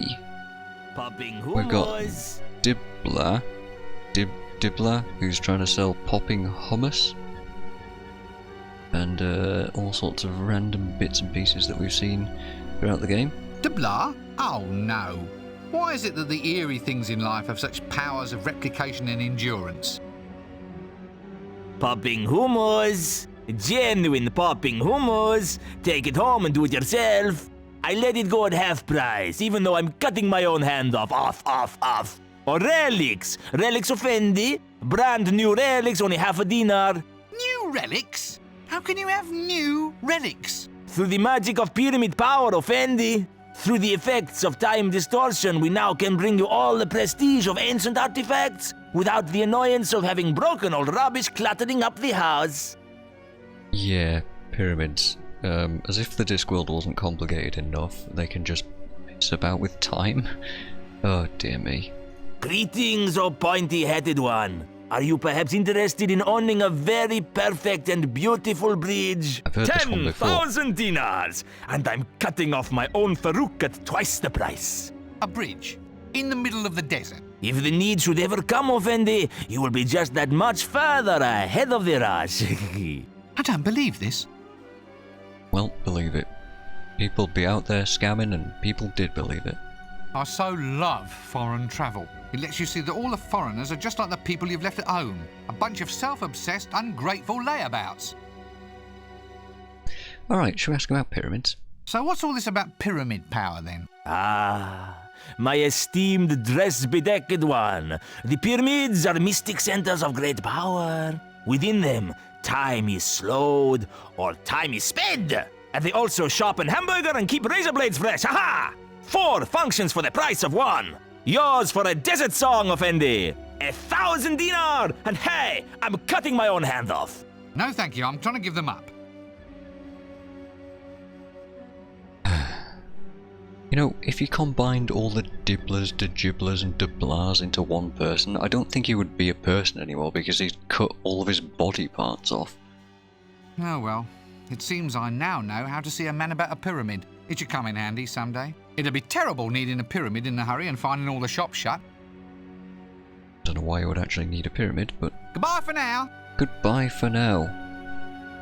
Right, we've got some rocks, and a rock cellar and candy rock. Candy rock, straight from Big Rock Candy Mountain. Oh, look! Apparently this stuff comes in coal tar, sulphur and new phosphate flavours. It's literally rock, but candy stuff for trolls. If you cast your mind back, way back into Act 1, when we spoke to Gimlet, he actually explained all about rock candy and how trolls go mad for it and it breaks their teeth. Oh, wait. Don't we need a way to break a troll's tooth? I better ask the storekeeper first. This actually looks like iron ore. Well, iron or something that isn't iron. Iron ore. I better ask the storekeeper first. Well, we can't take those. Oh, look, it's a man selling rocks for use at stonings. Funny. This sort of reminds me of something. It does sort of remind me of something too. But it would remind Eric Idle of something in particular, huh? Hello. Stone, sir. You what? Stone, sir. For the executions. Good, solid stone, guaranteed streamlined. Or we've got lightweight models here, designed for those caught at the back of the crowd. Right. He sells stones for throwing at people. I'm sorry, I seem to have this awful sense of deja vu. Should I mention the fact that women aren't allowed at stoning, sir? It's amazing, I think I've had this deja vu before. Yeah, if you don't already get this reference, we're just sort of vaguely, not quite so obviously pointing at Life of Brian. Trust me, it'll get worse. You know, there's something familiar about this whole scene. And you, there's something familiar about your voice. Yeah, the graphics may have changed, but the voice is definitely the same. Oh, don't know what you're referring to, sir. Now, can I interest you in rocks? No, not just at the moment, thank you. Actually though, we do kinda need that rock. You're a rather rock-loving sort of fellow. Do you have any candy rock? What, like trolls eat and lose all their teeth on? Yup, there's a slab of it just here. It's terrifically popular. Well, you can throw it at someone and no one gets hurt, see? Good stuff for stonings. I mean, you get to stone the victim all over again on another day. So this candy rock, can I have it then? Oh, certainly. I mean, why bother even paying any money? Easy. I'm just glad to be of help. Ladies? Yes. Sorry about that, sir. It's just supply and demand. Maybe you should try the next stoning. It should only be in a full moon or two. Someone's sure to have done something stonable by then. I can't wait for 2 full moons. I'm on a timetable, I am. What am I going to do now? Have you ever considered, sir, engaging in a long and almost pointless quest to achieve the same results we almost had squared away a mere few seconds ago, sir? Do I look the sort of person who'd go... I do, don't I? I really do. We were this close. Designer rocks for the upper crust. Bit of a geological pun there, I don't know if you noticed. I better ask the storekeeper. I did notice. Here is Yuri Degella. A piece of knotted string in the guise of a human man wearing the name Yuri Jella. Perhaps I should attempt to communicate. Perhaps you should. I've got a few things to say about Yuri Degella in a bit. Popping humors. Witness the all-powerful mystic-type skills of what would be the Far East if that direction existed here. Watch now as Yuri Jella manipulates the metal objects with the modern powers of his magnificent brain. Strain! Popping humors. Oh, the end has fallen off. The end of what? Anyway, hello, Yuri Degella.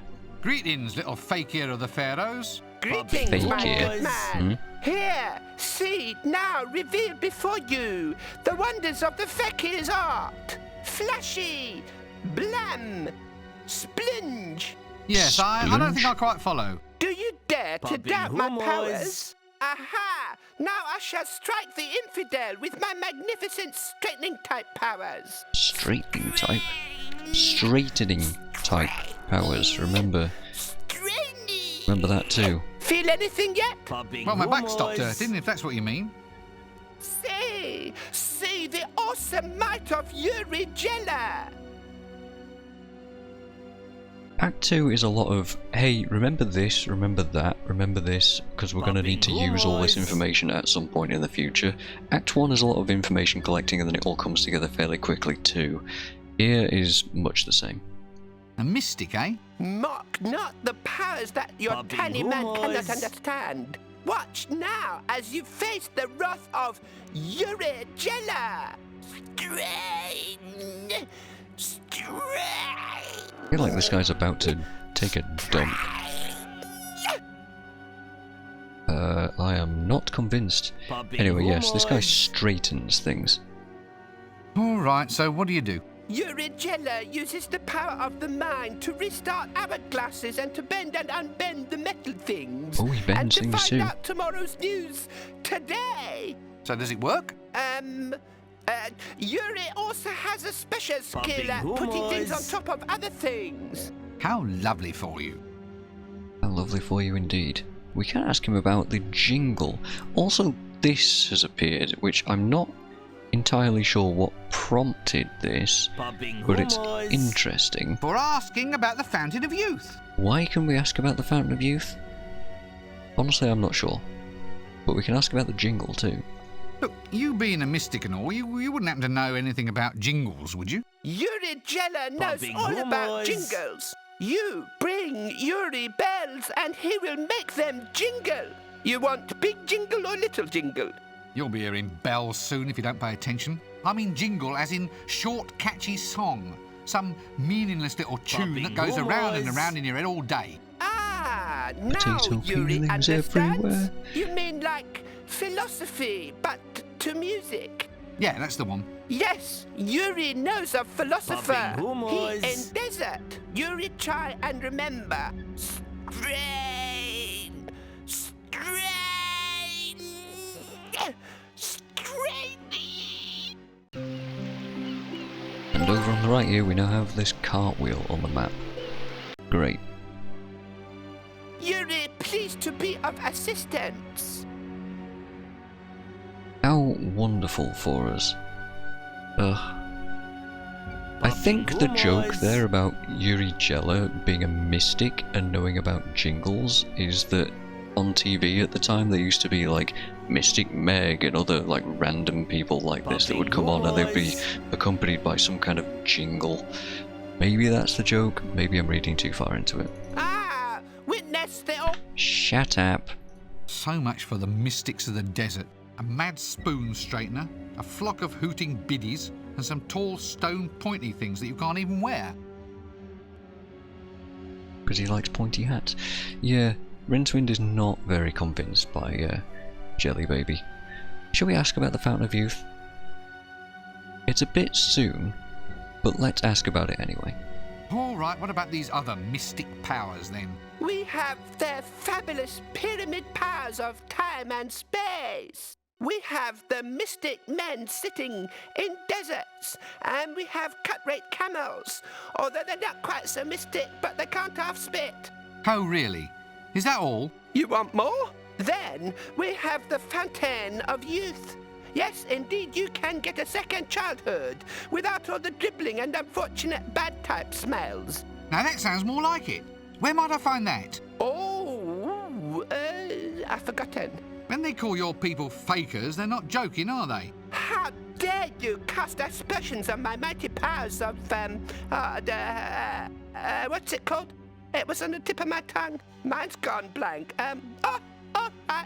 Memory. There is a prospector what comes through here every now and again. He goes everywhere. He's been around for centuries. You ask him if he's ever seen a greater sage than Yuri Jella. So we now know of a prospector that comes around and knows about the Fountain of Youth because he's been around for centuries and therefore probably that means he's got access to it and isn't telling anybody about where it is. So, Yuri Jella is, he's a play on a guy in real life called Yuri Geller, if you didn't already know about this person. According to Wikipedia, not my opinions, He's known for his trademark television performances of spoon bending and other illusions, and many magicians have called Geller a fraud because of his claims of possessing psychic powers and his failure to demonstrate as such on occasions like in 1973 on The Tonight Show, where they basically took all of his props, gave him their own props, and he was unable to actually perform. It was odd. Alright, so I was gonna say something else, but I don't think it's actually relevant, so we'll just move on. We're almost done with Jelly Baby here. Alright, we found the stoning area. Yes, I'm looking closer. I think it's still a wall, but we're still waiting for the last few votes to come in. Are you kidding? I'm not going to be the first against the wall. Okay, there's a stake. Now that's a wonderful stake. Tall, straight, pure teak wood. These people certainly know how to give bondage a sense of class. Bondage? A classic, great-looking stake? Curious, let's have it. That's ours now. There's a hole in the ground. A hole? Begging for a stake, I would say. It's too small. Yeah, we can't get into it. And now we have a stake. A steak! It might be better if it were lovingly wrapped in bacon, lightly fried, then brushed with sauce, but food doesn't seem to feature largely in my life these days. Wrong kind of steak, Rincewind. Long and sharp. What more can I say? Well, we could kill a vampire with it perhaps, but more than that, we could do something very, very particular with it. So we need to get that rock candy, and in order to get the rock candy, we need to get those women to actually use it, which means we need to cause a stoning. And we just found the stoning area, so who could we trick into tying in themselves to a stake in order for us to get them stoned? My desert steed, a fine and mighty racing gerbil. Well, I've got some ideas. Let's go to the pyramids first, though.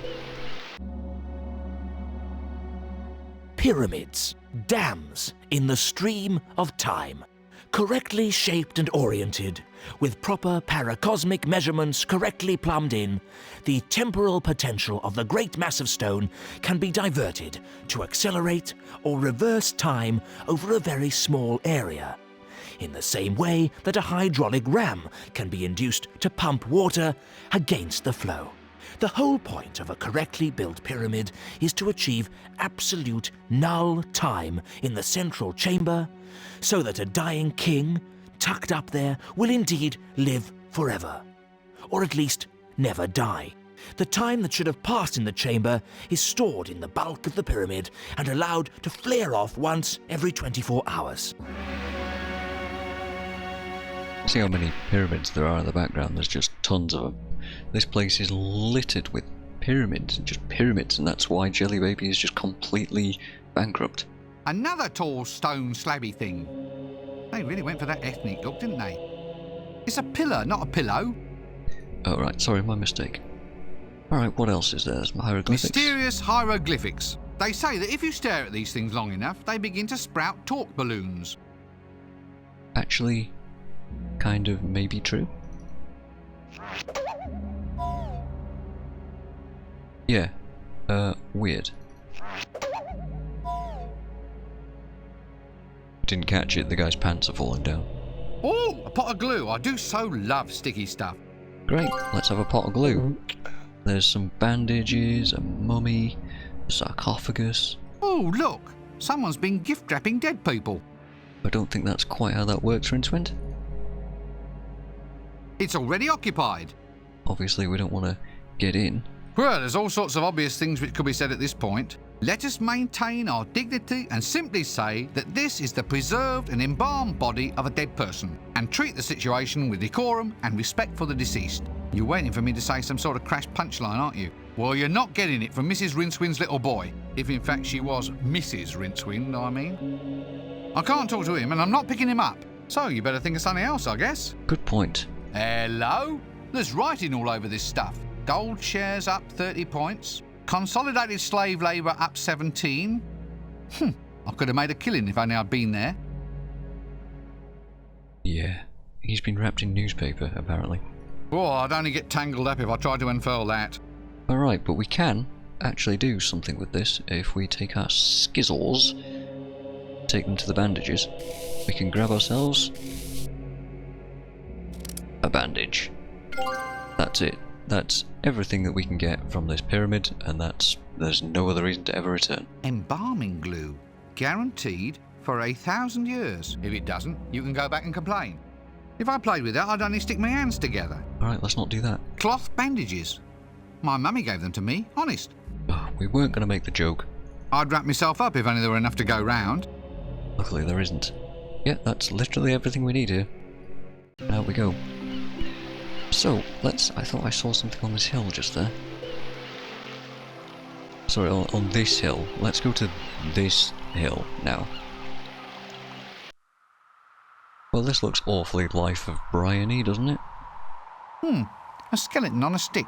I think there might be marketing possibilities here. Dino, eh? Less meat on him than a chicken nugget. Bone idol? I'm not quite sure I really appreciate that joke. Say no more. Eh? Bing. Funny sort of name for a scarecrow. And then an empty one. This is all there is up here. Can we chat to these guys? My bones, I've lost one or two. I'm not alive, of that I'm certain. Sorry to disturb you. Well, at least he can sing quite nicely. Something in your knife just told me that some time is now. Ugh. Ugh. Ba ba bum ba boom ba boom boom boom ba ba ba ba boom ba ba ba ba boom ba ba ba boom boom boom ba ba ba ba boom ba ba ba ba boom boom boom. You know, if I had to guess, I think we might have just found our band. What on disc are you lot doing up there? Nothing much, just hanging around. It's Eric Idle. So, why were you tied up? Well, it's got tons of advantages. Such as? A bit of sunshine, a bit of conversation, bird watching with your buzzers and vultures. Don't they get frightened when people pass by? No, they carry on regardless. Carry on. Good one, eh? Yeah, we've heard that one a few times, actually. If it's not an embarrassing question, why did they tie you up there? Publicity. Publicity? They've got you up there tied to an old dead tree. Well, it was either this or do adverts for coffee. In which case, I suppose, I can see your point. How about jingle stuff? Can we... You know what, before we ask that... Ah, the Middle Ages. Picturesque, isn't it? I don't know about that. Jingle? Say, have you ever considered using your talents commercially? Oh, yes. I mean, I could rent myself out for scaring crows off the crops, liven up children's parties, that sort of thing. No. I mean, you're singing. Would you consider doing some singing for me? What? Oh, well, I suppose it could be done. Tell you what, prize us down from here, and we'll see what we can do for you. Well, yeah, I can do that. We just need a knife to cut the bonds, which we already have. Let's just stab Bone Idol with it. No, obviously, we're just going to cut the ropes.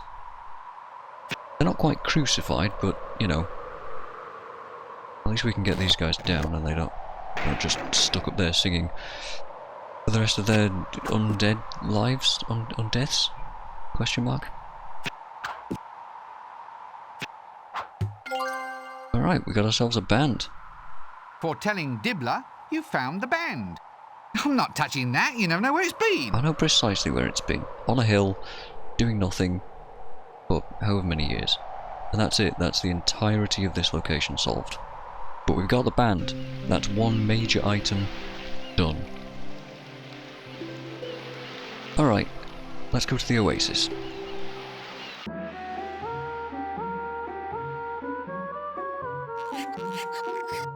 Luggage is sort of in the way here. I want to examine the This skeleton. skeleton belongs to the vultures, I presume. This must be that carry-on baggage I'm always hearing about. Ah, I'd better just let it be.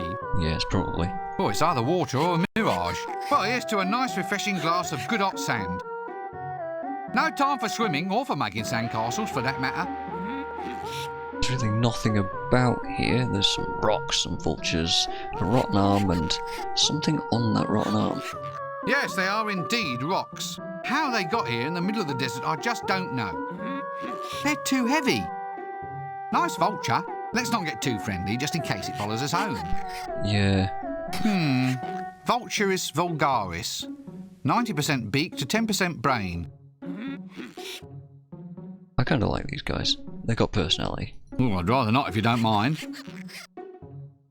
I'm not touching him. Well, Rincewind doesn't like them, apparently. Guess it's their lunch. Looks like an old mummy's arm. Hang on, there's a ring on one of the fingers.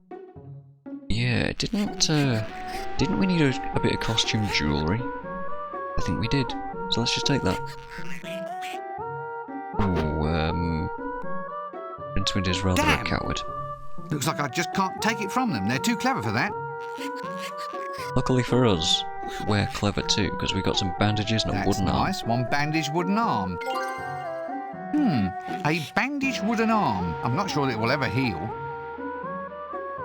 Don't poke at it, it'll never heal.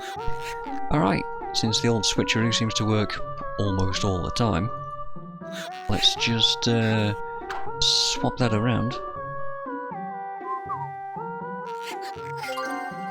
And make a run for it. That's it. We got ourselves a rotten arm with a ring attached to it.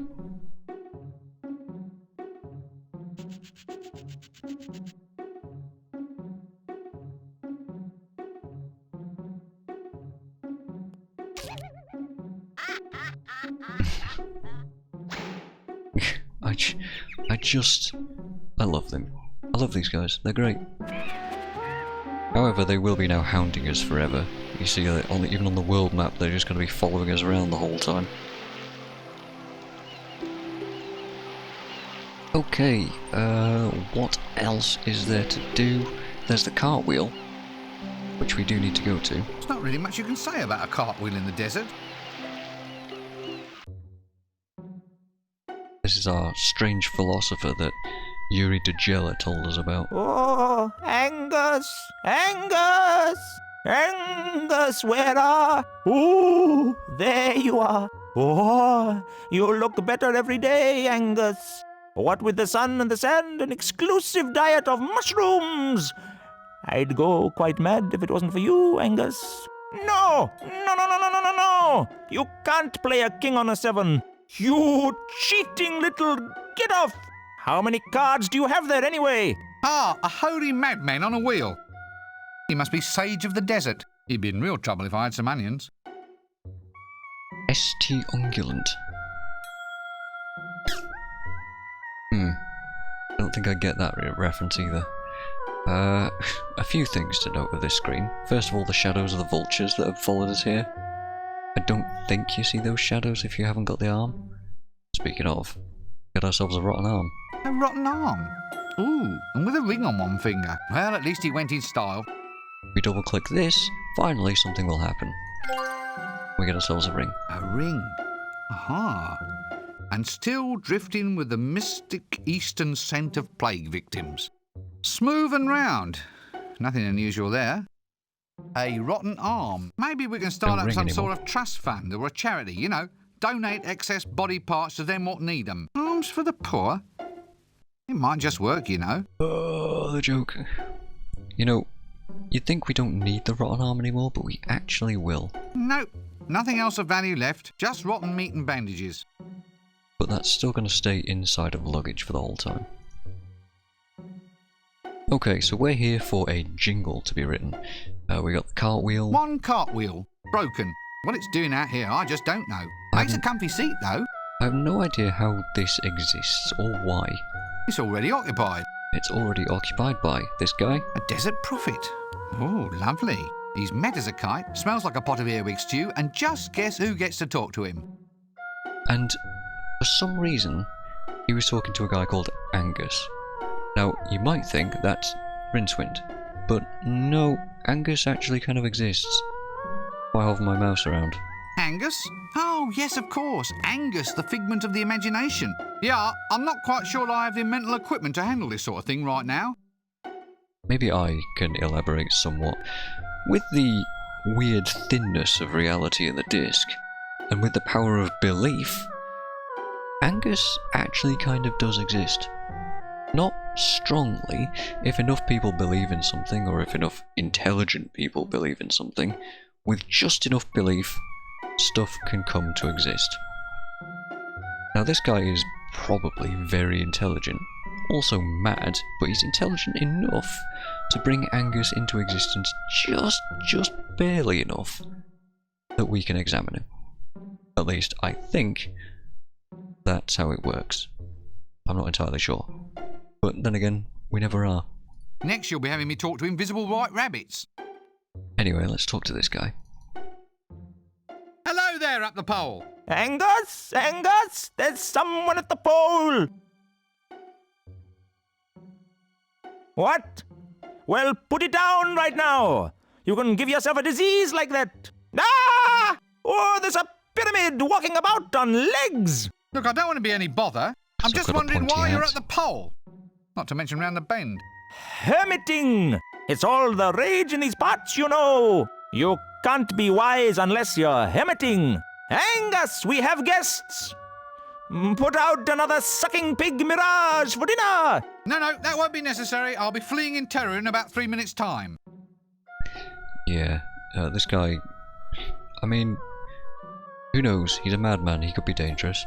So this friend of yours? Oh, Angus?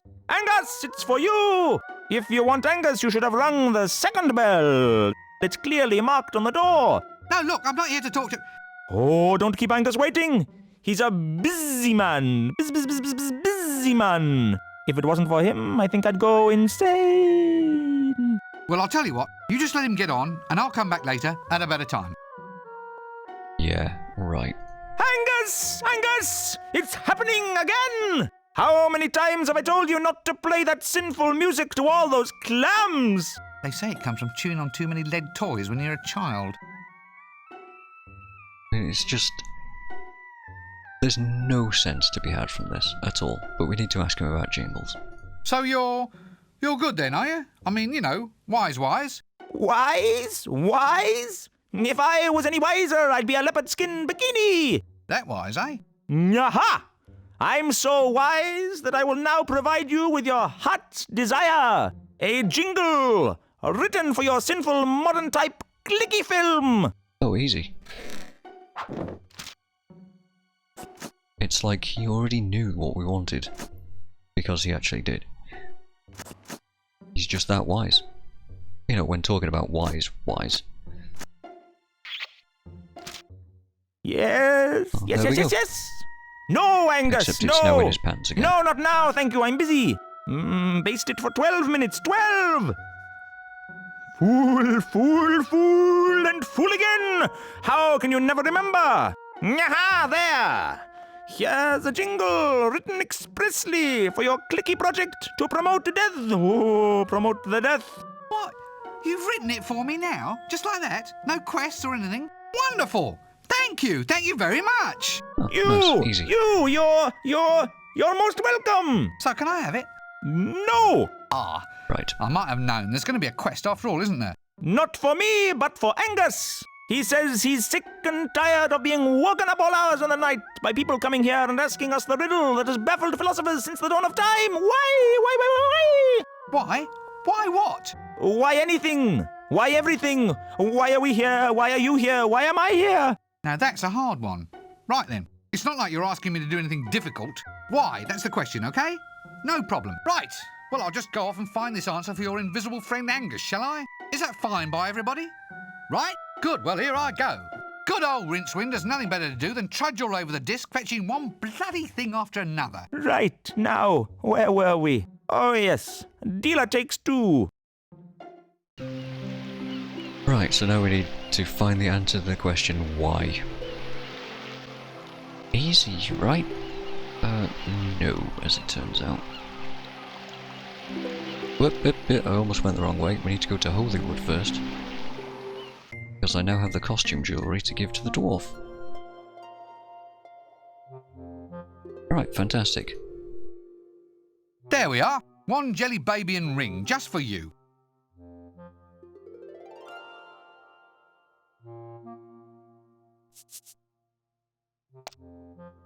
Why do people bite things like that? Ooh, Ta, it's going to look wonderful. We need something to go in the navel of sinful Sabrina, the belly dancer in scene 13. Oh, really? Oh, yes. Actually, you could help Sabrina try on her costume if you'd like. Really? Where is she? Right here, big boy. Just wait there. I'll go get my bells and tassels. Gangway! Yeah, maybe not. But we now have a horse costume. A pantomime horsey suit. Yeah, it smells like someone's been... Well, it smells, if you get my drift. Well, it certainly feels like it would fit. It would, but we actually need 2 people for that. Let's have a go with it. Let's bring Rincewind out so I don't accidentally click on there. I've got a better idea. I'll go out there and play the game, and you come in here and risk life and limb, okay? Alright, I was just trying to try the horse costume on. Jeez. You know, we could go and give the band, but that won't actually help us right now. I think we need to go back to Ankh-Morpork. We've got a number of things to make progress on. Like how the vultures can't quite make it over here. Right, yes, over to Ankh-Morpork.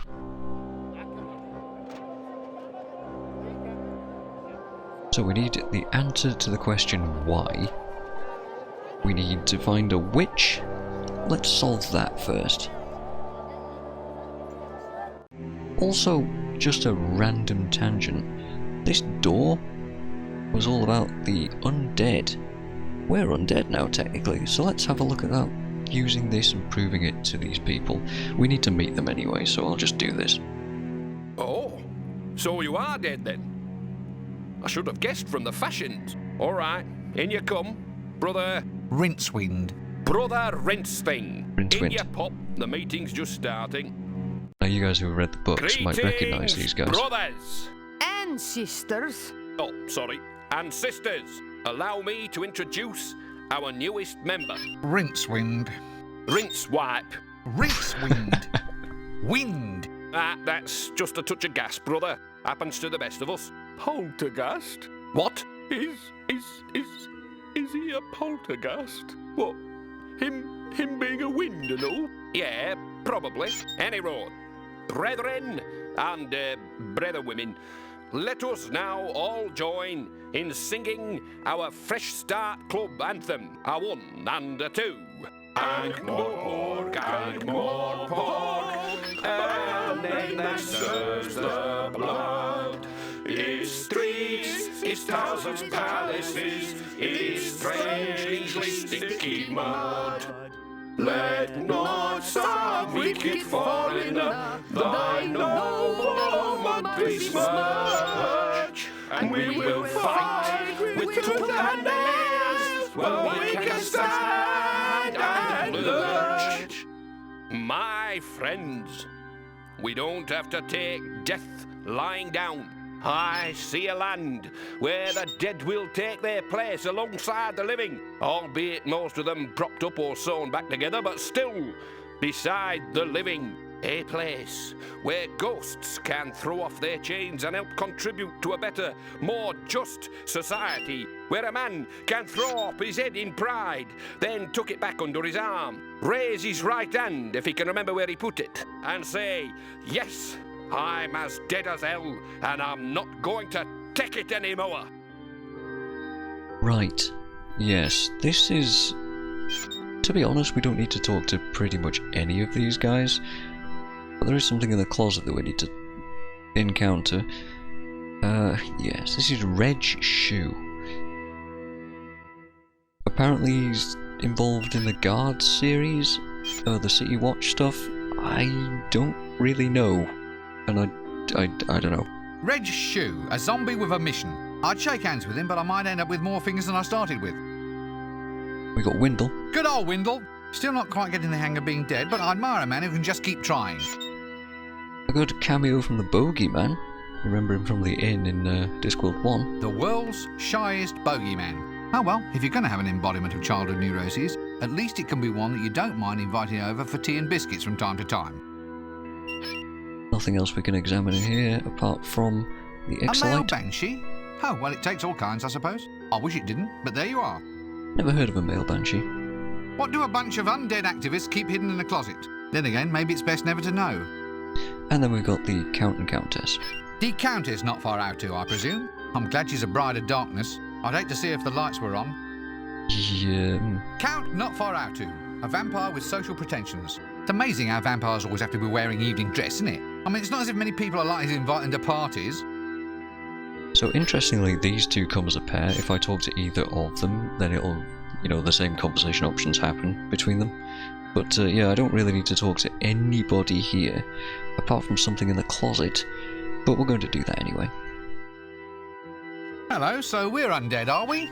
Don't say it with such superior airs. We're the dark children of the night, we are. Dark children? You're pale as a...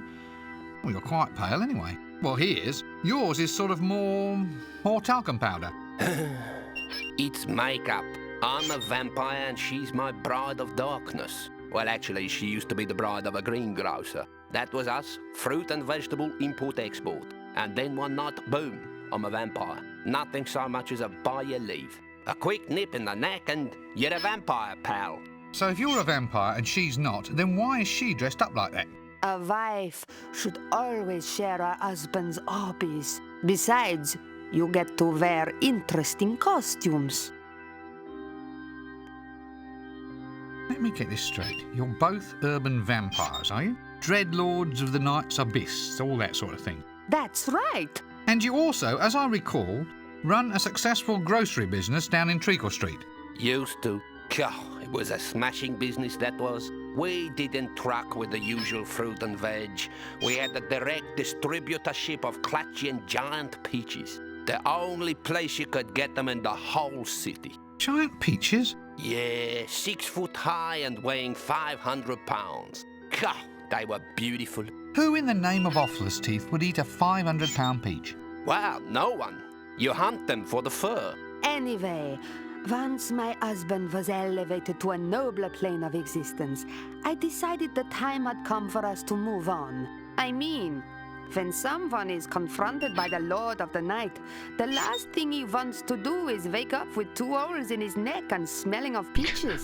The fruit business just had to go, didn't it, Count? Yes, dear. Right. Wonder if that's a James and the Giant Peach sort of thing. Probably not. You hunt the peaches? For their fur? Because they're, just weird. So why are you two here? Well, it beats sitting in the coffin all day. You just listen to the meeting, dear. We think it's very important to raise our undead consciousness. It's a disgrace the way dead people are treated out there these days. For all the attention the dead get, you might as well just stick them in a hole in the ground. Right. Anyway, we're here to see what we can do about it. Reg is right, you know. There's a dead person inside all of us, just waiting to come out. It is kind of true, in a really weird way. But what isn't? A vampiric greengrocer, eh? I think I shall never eat a cabbage ever again as long as I live. I like the way Rincewind stares into our souls when he's doing that. Well, that's enough of this conversation for me. Right, let's chat with Windle. Aren't you dead yet? Dead? Of course I'm dead. I just can't get going on any decent sort of afterlife. How'd you put a stop to a walking corpse? I mean, it's not as if it's any helpful in books. I've tried me strangling, poisoning, or even jumped in front of a donkey cart. Oh, how did that one work out? Not too well. They're charging me with willful traffic obstruction and being walking dead in a public place without a proper licence. Call that justice? So you become a member at the club here then? Member? How can I be expected to be a member when I can't pay any dues? And I can't pay any dues because I can't get a job. Oh, Skew, is this any way to treat a walking, talking corpse? In my day, we knew how to show respect to a cadaver in need of a bit of cash. In your day, I mean, if we go back to the first game, like, Windle was completely incapable of, like, anything. He was an absolute... I mean, he was just deaf. He's just some old-ass wizard being deaf. Either way. What? They want to make you pay dues? It's all Reggie's fault. He wants to pre-print coffin lids with membership details on the inside. What, and that's going to be expensive? Well, coffin lids don't grow on trees, you know. Well, not on any trees I've seen, not when I'm sober anyway. They sort of... You know what, let them live. Let them unlive. What do you mean you can't hold down a job? I mean, it's not as if you're rushing off anywhere, is it? It's not as if you're going to have any sick days off. Oh, yes. Well, you try telling that to an employer. I mean, the advantages of a dead employee are obvious to anyone. No lunch hours, no night shift worries. I mean, you'd think anyone could see it's in all of our best interests. So what happened? Did they complain about the smell? No. It's all, bureaucracy. Just try filling in a tax form when you're officially dead. You'll see. Place of residence, graveyard. Current occupation, decomposition specialist. I mean, it's an uphill struggle from the word go. No wonder people spend so much time trying to avoid death. The paperwork complications are enormous. I think we've seen a number of things in media that have taken the joke of zombies and like using them in real life situations. Just putting them to work and stuff like that, like Windle wants here. Shaun of the Dead comes to mind right at the end, where they're just like, oh, you know, we took all the zombies and we did that. Dead Rising 2, where they essentially make a big show of it all. Yeah. So it's not... maybe it was a newer concept back here, but nowadays we've seen it quite a bit. Poor old Windle. From youth to academic. From academic to the grave. From the grave, whoomp, right onto the dole queue. That's a welfare state for you. Alright, let's talk to the bogeyman. Hello. You're not frightened of me, are you? No, why? Oh, I just don't seem to frighten anybody anymore these days. Oh, well, sorry. All right, look, I'm scared. Really scared. Terrified. Is that making you feel any better? You're not really scared.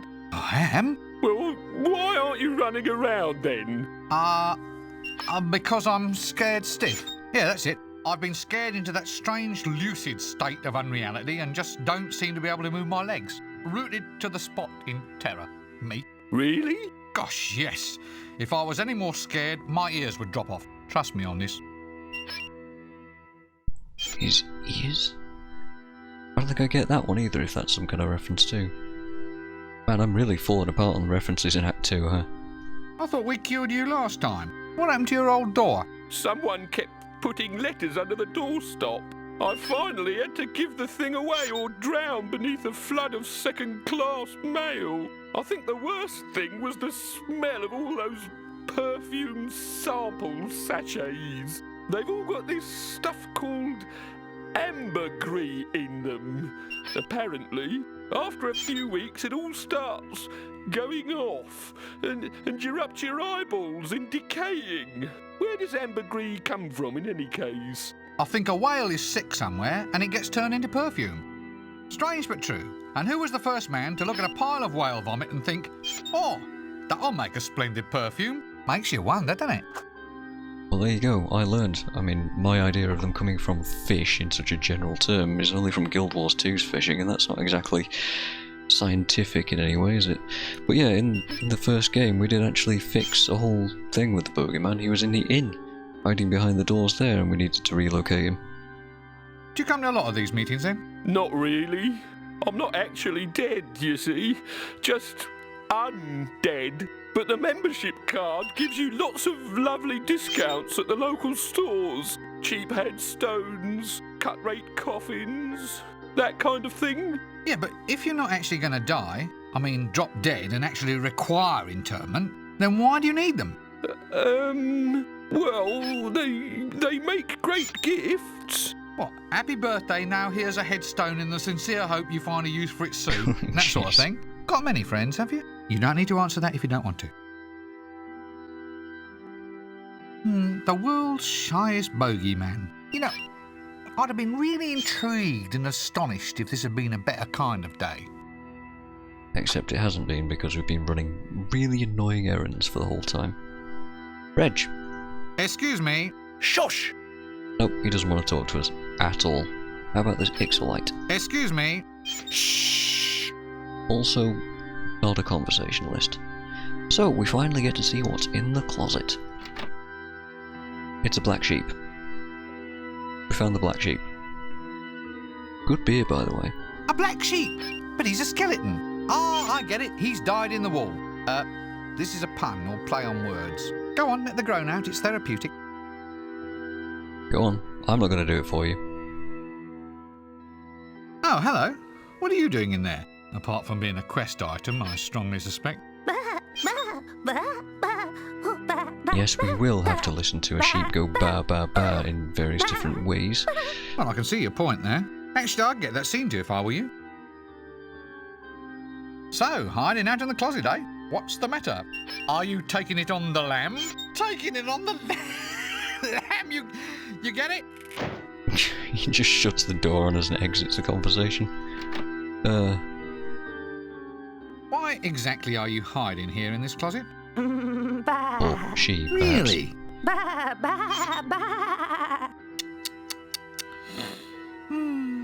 So I see.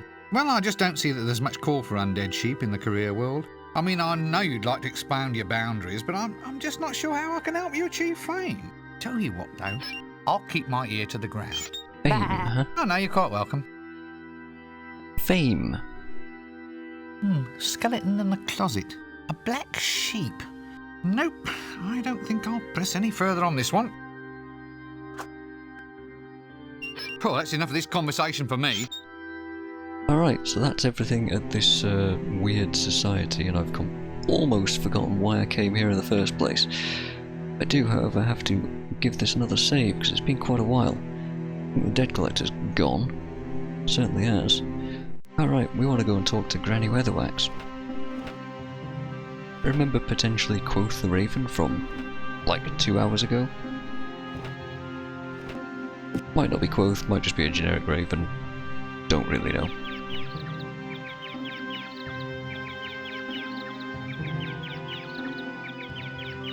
And now we get to see the example of Granny's power of what's actually called borrowing.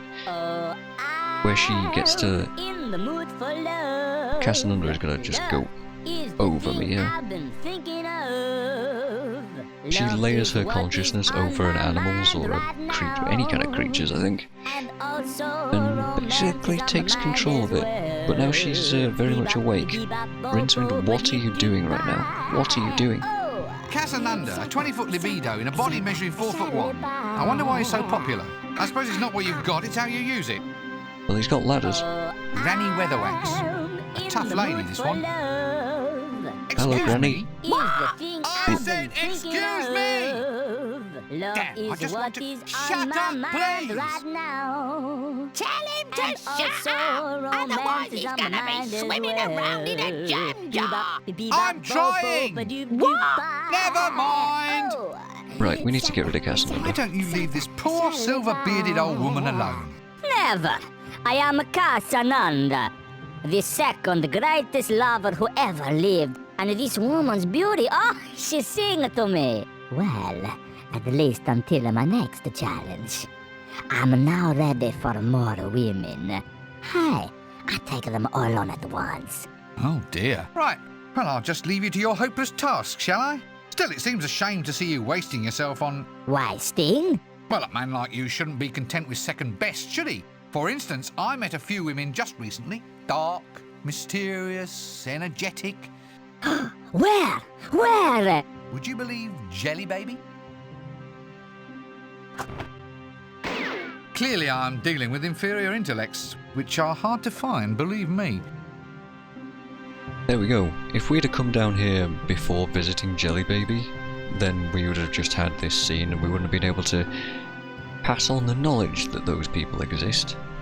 But thankfully, we can do that. So now we can actually talk to Granny Weatherwax, one of the more influential people in the Discworld series, huh? Thank heaven that stupid dwarf is gone. Thank you, young man. I just can't imagine what he wanted. Now, what can I do for you? It's quite funny that Granny is both very astutely aware of the situation and also willfully ignorant. What are you doing here in the morgue? Practicing. I didn't think it needed much practice. I thought it just sort of happened. Oh, no, you have to work at it.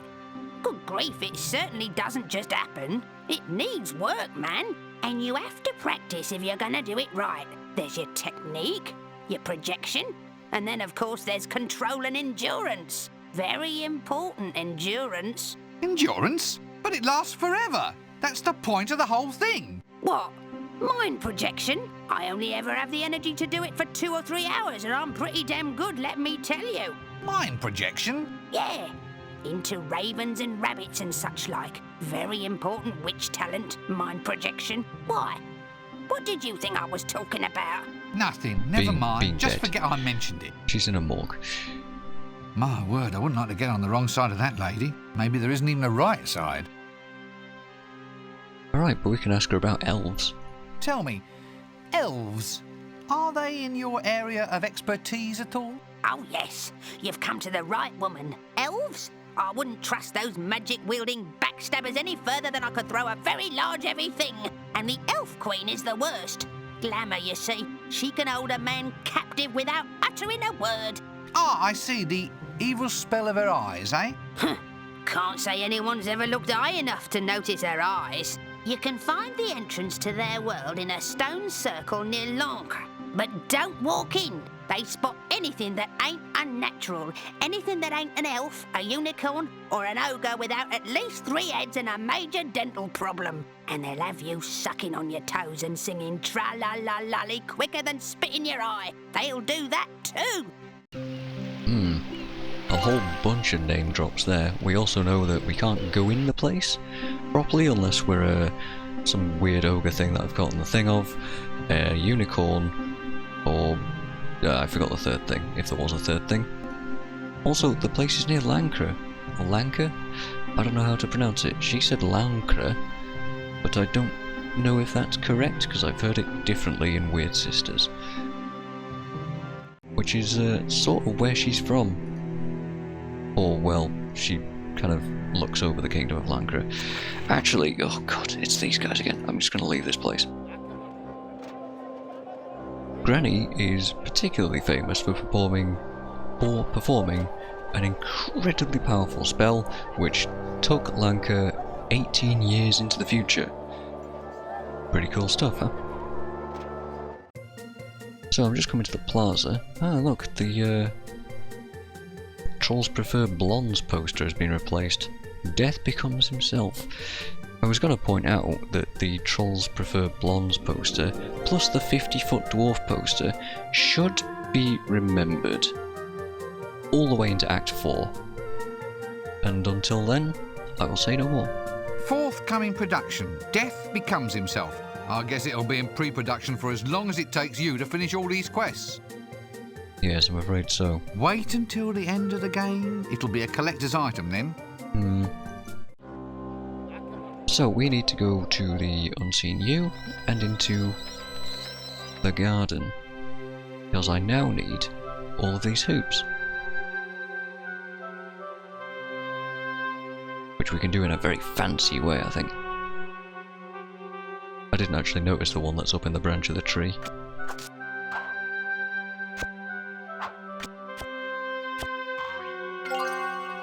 Very well done. 8 croquet hoops made from bent pieces of wire.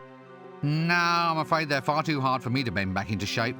Yeah, okay, we can't unbend the bent croquet hoops, but we can grab another extraordinarily important item. The suffragester. We need the stake. We need to trick her into tying herself to this stake, which is, might reiterate, a very high quality stake, and she's very much into that sort of thing. So we're just going to stick it in the compost heap and hope that she makes a change.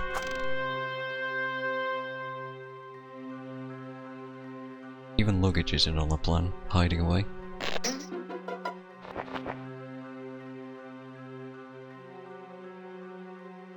And now she's ours. Now we've got this character because we need to trick her into being stoned. I will also mention that this item, not the character, this item is absolutely paramount key in performing one of the weirdest, most secret Easter eggs I've ever heard in a game. And I'm gonna do that at the end of the series. But just know that she's a required item to keep and to progress with, and you will lose her, so you'll need to make a separate save so that you can go back to it and do it properly. The suffragista, still in there and protesting like mad. I wonder how it feels to be swallowed by an ambulatory pearwood trunk. Seems to have helped clear up her complexion, actually. I might give it a try myself. No, I don't think I'd recommend it, Rincewind. It's bad enough poking fun at her. Yeah, let's not poke the suffragista. So yeah, that item is so key, and it's such a weirdly obscure thing that I'd never even, I have no idea. I will just briefly come back in here, take a look at Hex. Remember Hex? Hex is a questioning machine, and we need the answer to the question why, but Hex is broken right now. So how do we fix it? Well, we broke it in the first place by removing all of the ants. We debugged the system. So we need to rebug the system. And how do we capture ants? With a picnic basket, of course. Just jam it full of food.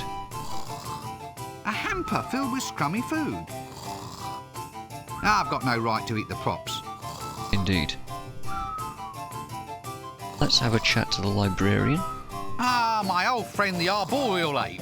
That's the nice thing about Ankh-Morpork. It's an equal opportunity kind of place. He's always ready to knuckle down and work for peanuts too.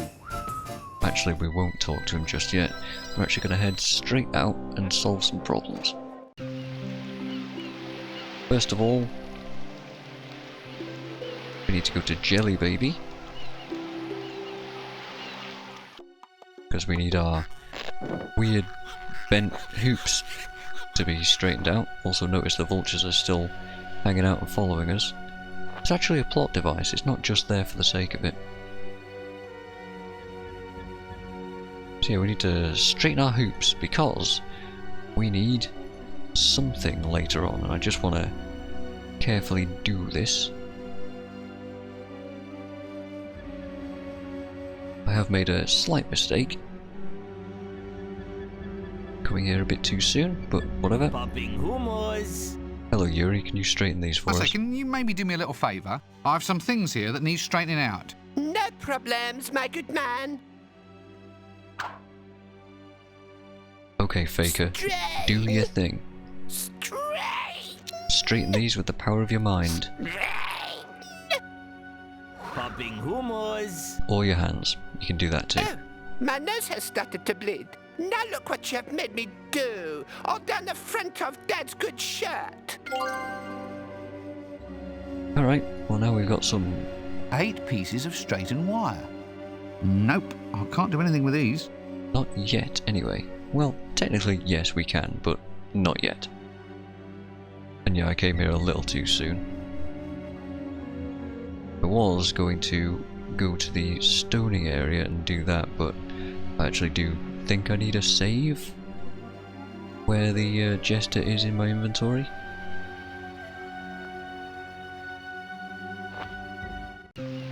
Okay. We can, however, go get the ants, so let's go do that.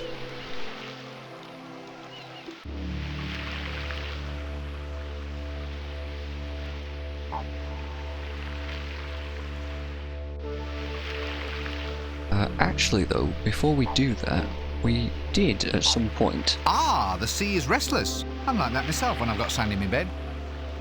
We know a little bit about surf.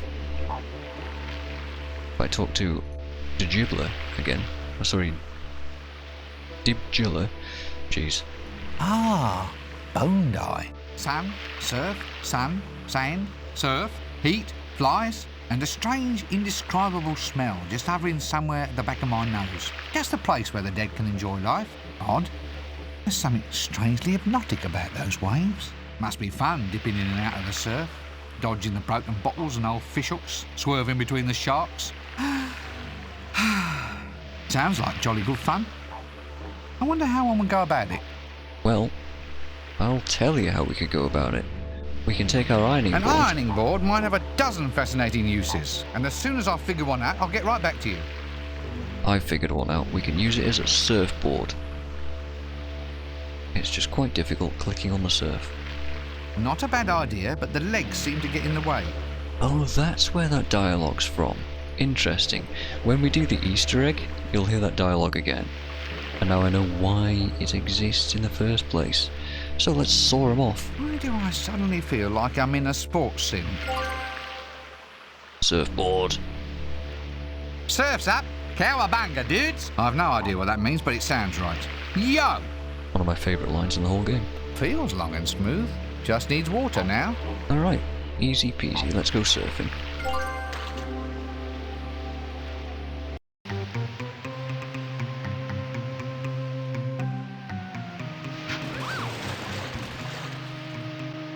Damn, there must be some way I can stay on this board. Looks like we got hit with all the broken bottles and stuff, and we can indeed stay on the board by gluing ourselves to it. Okay, now we're cooking. Let's see me fall off it now. Alright, one glued board. Surf's up! That's better. Long and sticky. Long and sticky, huh? Here we go again, round 2. Let's go glue surfing.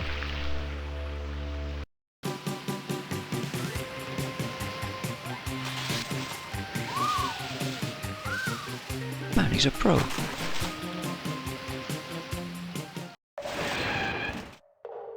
And here we are. I don't know how you're supposed to find out about these caves, but oh right, I think I've just figured it out. The sea captain went on and on about sheep a lot, and these cave paintings. Primitive paintings of sheep preserved here just as they were tens of thousands of years ago. They are, of course, doing just exactly what sheep were also doing tens of dozens of seconds ago. Basically, sheep are just sheep. Yeah, the sea captain gave us a whole clue about sheep existing in 4X, and then we found these old-ass cave paintings of sheep. So we know these exist. I don't think I can actually remove them. I'll have to make a copy somehow. And we want to make a copy of them, apparently. We actually don't know why we need to do this yet, but we will, and I've just saved us a trip. So I can just take a picture of it. See the imp coming out on his easel for like 2 frames and drawing it really quickly.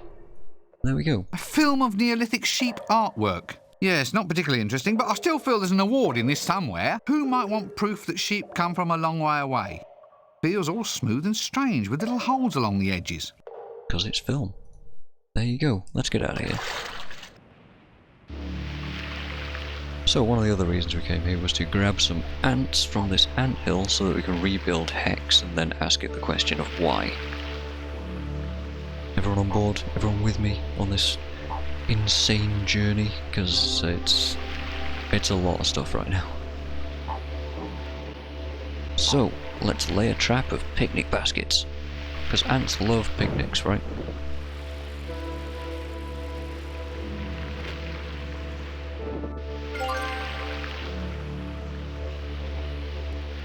There we go. We now have a picnic basket full of ants. A hamper filled with scrummy food. Topped with ants, too. I'm not touching that. You never know where it's been. Okay. Oh, the ant. Now let's go and find a magnifying glass. Right, well, I only clicked on that because I was hoping that he would say something different, but he didn't. So, let's go to the forest near Lanka. Kingdom of Lanka, in Weird Sisters, is a bit of a Macbeth parody, I think. Let's go to this forest.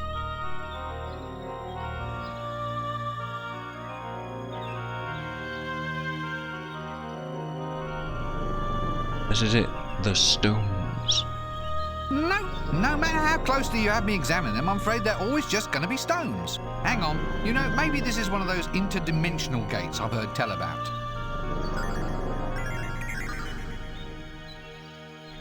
Yep, It sounds like it. I'm actually going to make a very special save here. Stones. Save, I guess. Because this is where the Easter egg happens. I'm not going to show it yet, but I need a special save because I need this item with me, and I need to be able to come back to it, and I also need to use her for something too. So, let's wander in.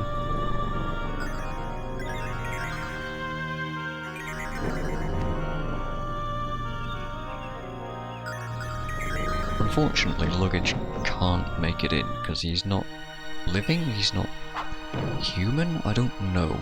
Elves! We're in now the land of the elves. There it is. Oh boy, a pretty fairy castle. If we hang around long enough, maybe there'll be a lovely parade. Yeah, I don't know about that. So this is an icy kind of pocket dimension. Elves are a lot like Irish folklore fae creatures, but these ones are always evil, and they actually hunt humans, which is probably why we were allowed to come in the first place, because it's not all as it seems. These elves are not native to the disc, they instead come from this weird icy pocket dimension that can sort of latch onto other universes as a sort of parasite. It's very strange. And elves are generally perceived as beautiful thanks to a glamour that they have, which is highly hypnotic, which is what Granny Weatherwax briefly mentioned earlier on. She also mentioned not to come in here if we were human because, well, they're gonna hunt us. I, however, am stupid. Stupid enough to go wandering up to the castle.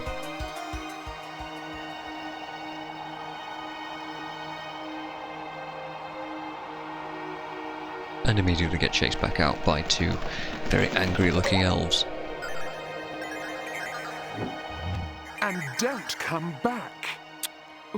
You set foot in here again, and you'll be taking your ears home in your hat. We are fey creatures of the twilight, pal, not little tooth fairies. The difference is, we take all your teeth and put your head under the pillow. Hey, by the way, isn't it time the Queen's pet came back? It's been gone a long time. Oh, they always find their way home. The Queen's pet? Oof. One arrow in the arse later. What is the Queen's pet? Could it be a unicorn? Could we pretend to be a unicorn? Well, let's put that in Rincewind's inventory. I'm actually going to remove this money pouch and give that to luggage for now. I'm going to go into the stones again. I'm just going to skip that cutscene because it's the same. Now that we're in here, perhaps we can try and fool someone with a horse suit. This is close, but I don't think it's quite the type of animal that would fool an elf. Ah. Well, okay. How do we make it into a unicorn? What about this? A clown's hooter. How I can blow my own horn at last. Because it is a horn. Let's stick it to it. There we are. One sticky hooter. Stinky hooter. Stick it to the horse suit. There we go. One unicorn suit. Incredible. My very own unicorn suit. A bit too big for just me to wear, though. Yep, too big for me alone.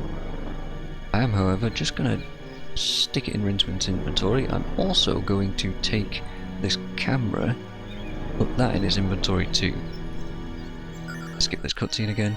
He did just tell us that he can't wear it alone, but let's try it anyway because I've not tried this before. Good idea, but I need a partner for it to work properly. Okay, that's confirmation. Alright, we're coming back here a bit.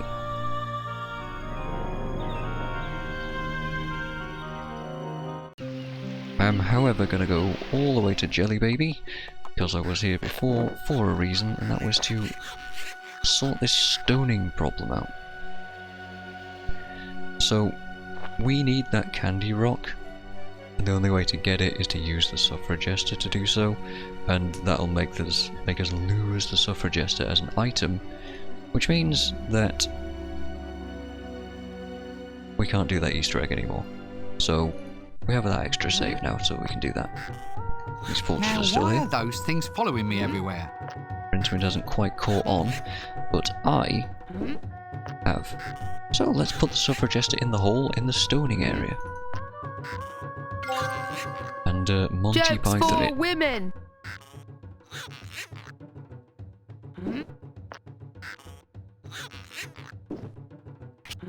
Women want the joke. Stone him! Yes, yes, yes! On the head! Ooh! Get him! Get him! Oh dear, that deja vu headache is coming on again. Oh, well, it's what the punters want. Still, at least they know what's supposed to happen. Yada, yada, yada, yada. Ah, here we are. In that she did take comedy in vain is hereby sentenced to be stoned by soft, chewy rock candy. What? Taken comedy in vain? How? Oh, it doesn't matter. It does. Define your terms, you fascist. Well, it's for lame comedy then. Stuff that's lifeless, dull. The sort of rubbish you get when you lamely parrot off other people's material instead of coming up with something worthwhile or of your own. Oof. Stop that! But you were parroting. I am not parroting. I am parodying. Parodying. Completely different. Parodying. Remember that, then we don't get sued. Oh dear. Stop it! Stop it! Now who threw that? Was it you? Yes. Well? Well, she was parroting. Stop it! Stop it! Right. No one is to stone anybody Until you've blown his whistle. We've seen it. That's parroting. Stone him! Stone him! This is rather backfired, I must Not say. me! No, I'm not the one who wanted this stuff. They made me do it!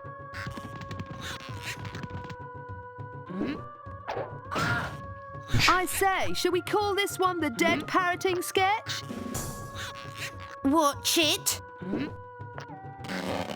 Yeah, that might not be a guild-approved joke.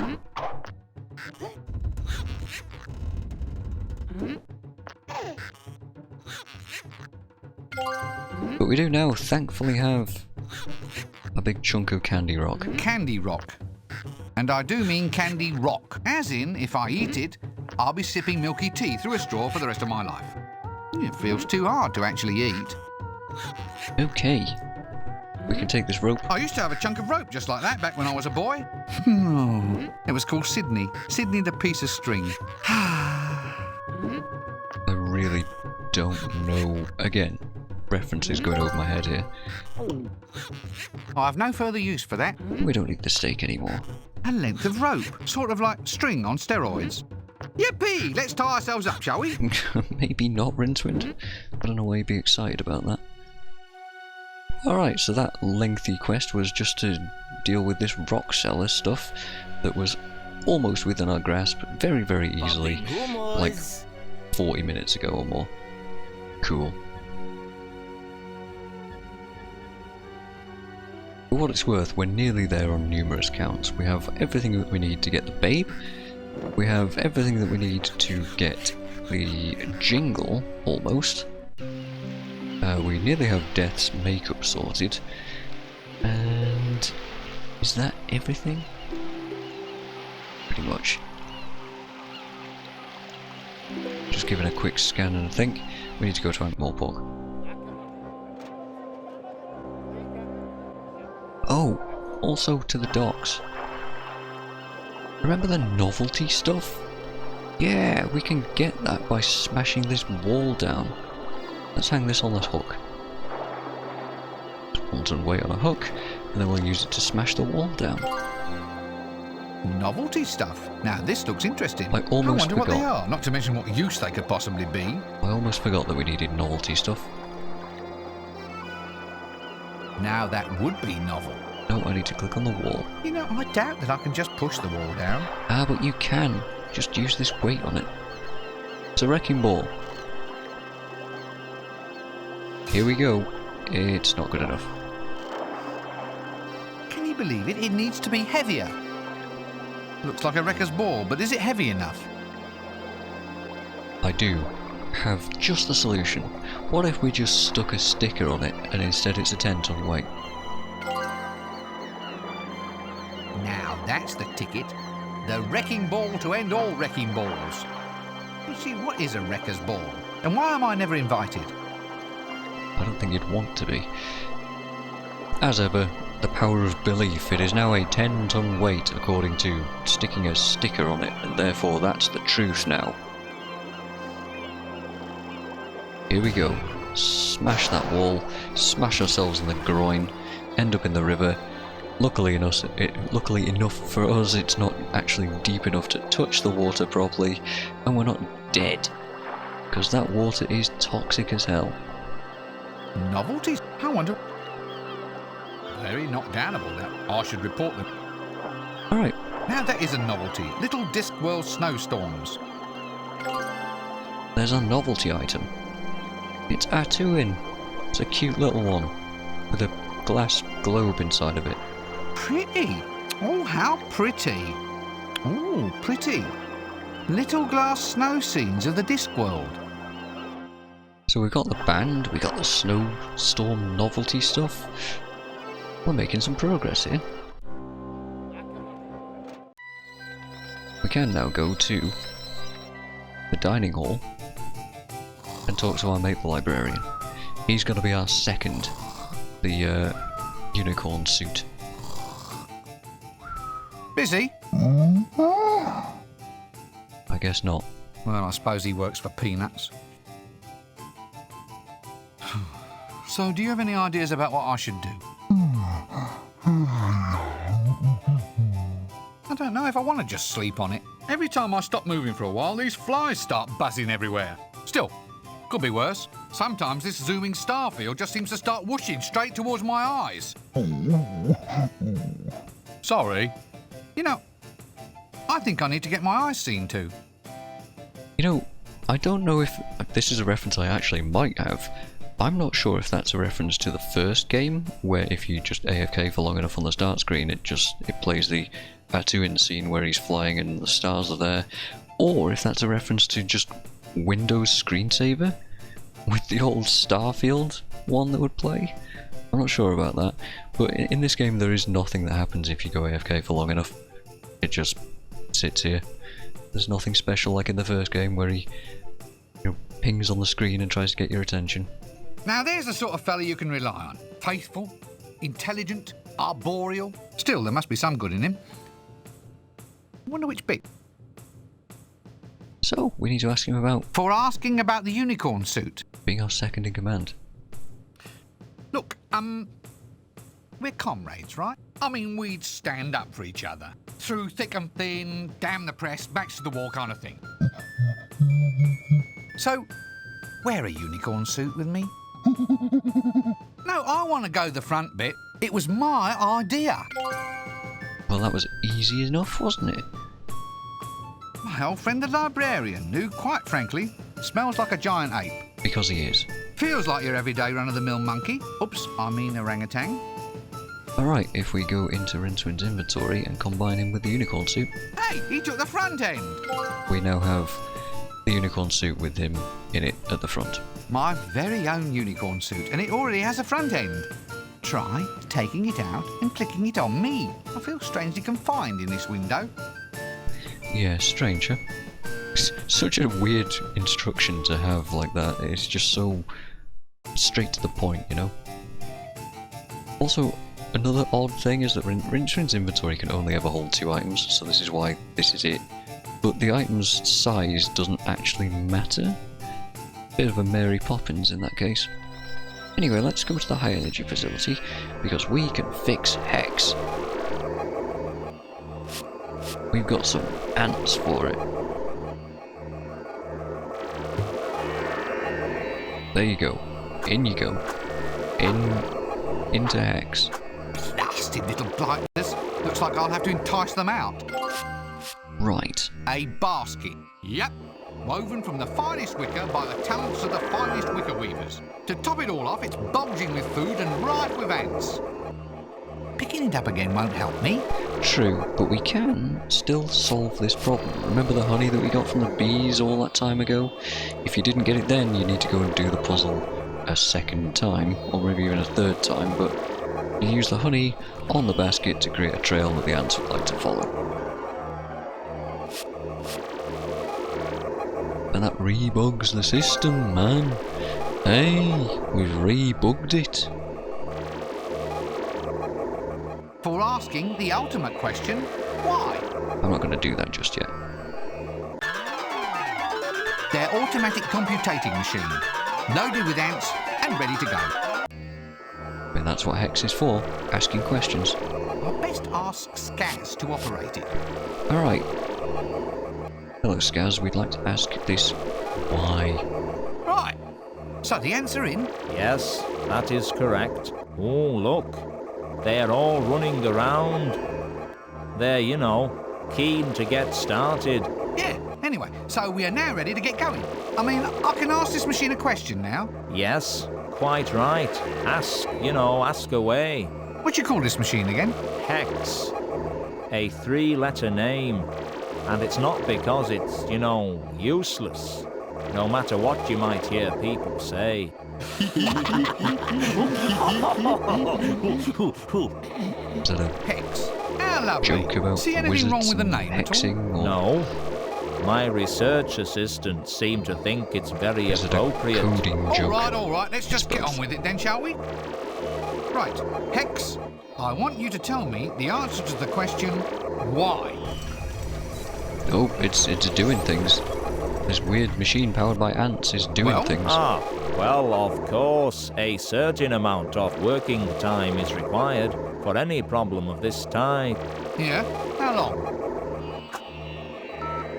Stonehenge? According to my estimate, we should have your answer in a jiffy. A jiffy? That is the abbreviation of the Clatchian word Jiffacitra, meaning eon or age of the world. Probably about 2 million years. Would you like a cup of something while you wait? Hemlock. Oh, I don't know if we have any of that in stock. Luke, there's no point in getting uptight. You'll just have to be patient. I mean, it's not as if you can just run off and somehow accelerate time. Oh yeah? Well, I'm a wizard. A bona fide, pointy-headed, skirt-wearing magic tosser. Although perhaps I should rephrase that. I can do anything I like. I'll accelerate time anywhere I want to, any when, anyhow. I'm going to accelerate time for those little six-legged idiots in there. Let them develop a civilization, new philosophies, and entire galaxies of new perceptions. And then I'm going to jump up and down on the lot of them. Hey, I'm really getting the hang of this science business, aren't I? Yeah, luckily we kind of already know how to do that. So if we use this 8 pieces of straightened wire. 8 pieces of stranded wire. Plans on how to make a model pyramid. How to make a model You pyramid. need to start a business sharpening razor blades.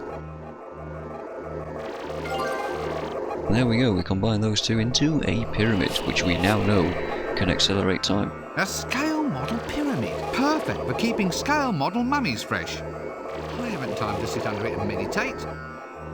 Alright, let's shove that onto Hex. Their automatic computating machine, featuring the new pyramid peripheral. Incredible. Let's have a look at that. Wow! Big old pyramid on top of Hex. Alright, let's see if that's actually helped. Should we ask it again? Right, Hex, I want you to tell me the answer to the question, why?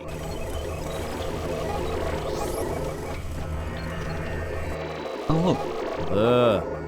Now that wasn't so bad. You see what just a little bit of patience can... Shut up and tell me the damned answer! Now let me see. Well? Oh, it says... because. Is that all? Because? Well, it also says... blip, blip, blip. Out of cheese error. Blip, blip, blip. Cannot find drive Z. Blip, blip, blip. Unrecoverable application error. Blip, blip, blip. Please reboot universe. Blip, blip, blip. Year of the sloth. Blip, blip, blip. Oh, blip. Well, that's certainly an answer. The answer to the question, why? Maybe we shouldn't have asked. Feels like a little card with strange holes punched in it. Old school stuff. Okay, so we have pretty much everything we need, I think. Alright, cheers, Skaz. We don't need anything else around here, do we? Nothing on the cemetery, the shades, the plaza, none of this, none of that. Alright, away we go. we can give that to Angus, or Mr. ST. I was going to call him JT there. Alright, let's give him the answer. This should get us our jingle. Angus, don't put those in there! You know they breed like flies. Oh, they are flies. Well, in which case, bring the popcorn and we'll watch them. Ooh! Hello? Hello? Look, am I coming to bedtime? No, lad, no. We're just settling down to a nice evening by the fire. I brought the answer, you know, to why. Well done, lad, well done. It's probably not what you expected. Out with it. It's a bit short. Speak up, lad, speak up. Well, all right. It's not really very conclusive. It just says, because. Then it says, blip, blip, blip, out of cheese error. Blip, blip, blip, cannot find drive Z. Blip, blip, blip, unrecoverable application error. Blip, blip, blip, please reboot universe. Blip, blip, blip, Year of the Sloth. Blip, blip, blip. Angus, you were right, you were right, you were right. Angus, stop doing that right now and listen to me. It's hilarious to think that Angus already knew that, and it was just this Normally, I'd hang around junk. long enough to check the goods, but in this case, a frenzied departure might be more advisable. Yeah, let's piss off pretty quick, huh?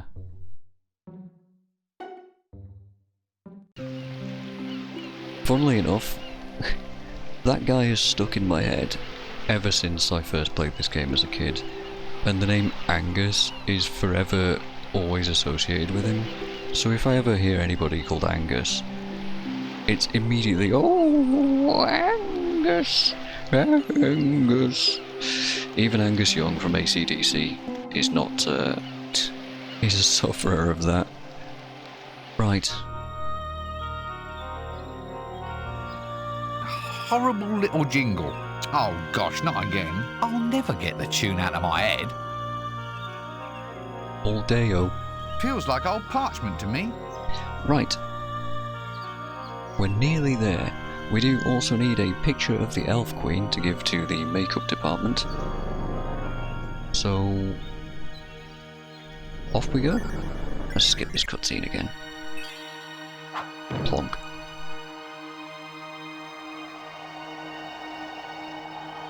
So remember, luggage can't come with us, which is why I've prepared this way. Give ourselves the unicorn and the ape.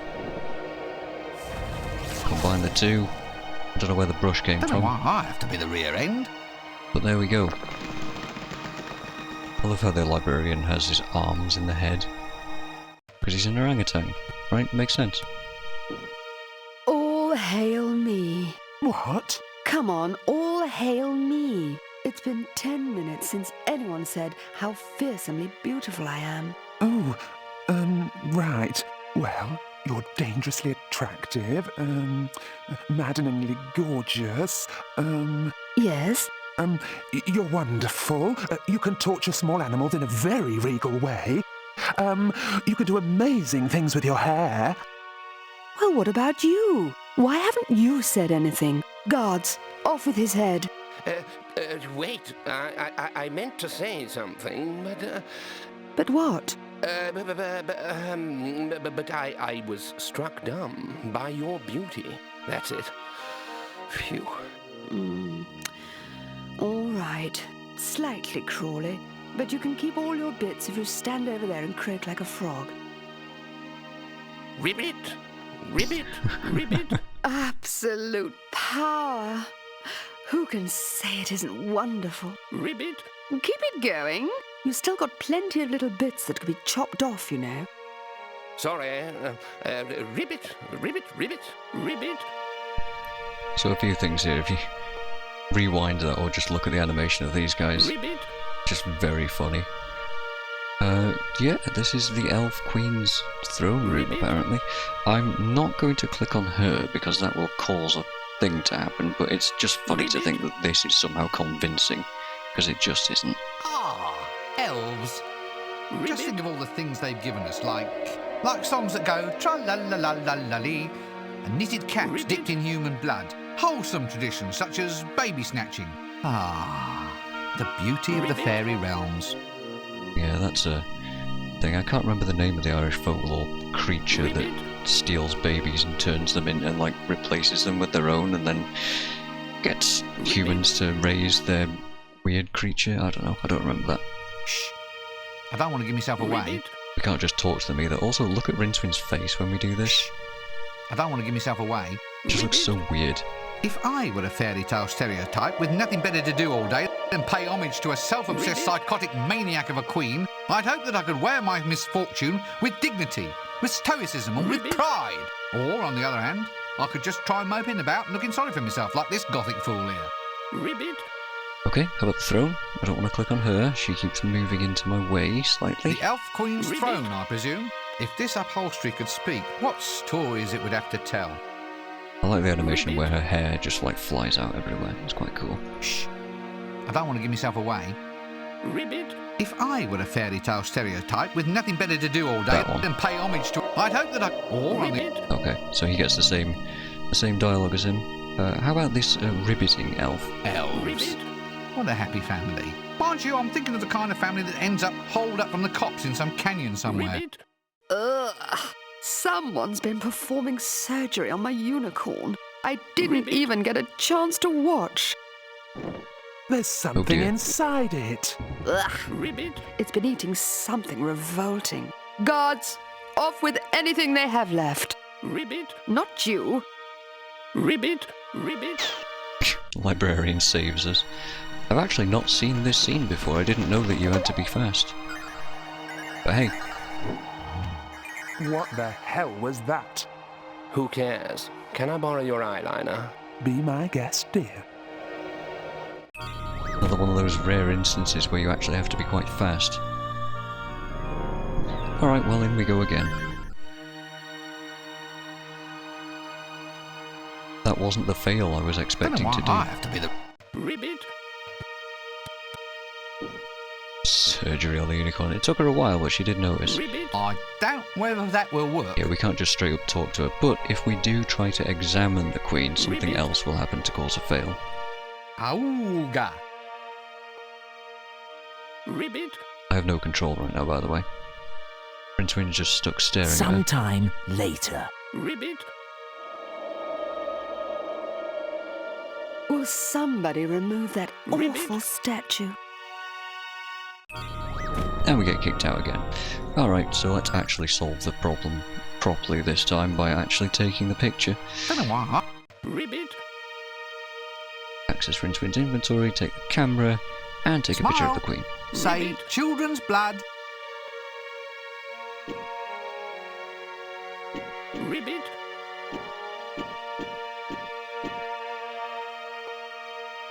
Ribbit. How he gets away with this is insane. Ribbit. Ribbit. There we go. We're done.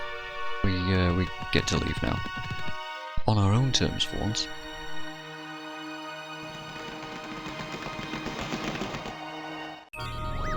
We still kind of get thrown out there a little bit, but hey. Let's just sort this inventory out. Get this camera, shove it into the luggage, give Rincewind his money back because there's no purpose for this, but it seems correct, you know. And now I think we have everything we need. So let's go all the way back to Holywood. We've already solved this problem with the dwarf. To get the horse suit to solve that problem that we just had. Let's get in here and show the makeup girl our fancy new pictures of the Elf Queen. Film of the Elf Queen, eh? We better get a big screen for this one. Basically, it feels smooth with little holes in the edges. As with all the film does. Alright, here you go. She doesn't need all of it. Right. Stand back and here we go. She's a wizard in her own right. Smoking! Great. He's the mask. But but mainly we've got Death ready for the screen now. Leftover film of the Elf Queen, eh? Still some good footage here. And we will possibly need that. These guys have cleared out, so that's that all done. Now we need to get a diamond. So we can try to do that by knocking out that troll's tooth. First, we need to make him want it knocked out. By giving Anyway, him here, candy try rock. some Candy Rock. I bought it over from Jelly Baby, especially for you. Oh, thanks.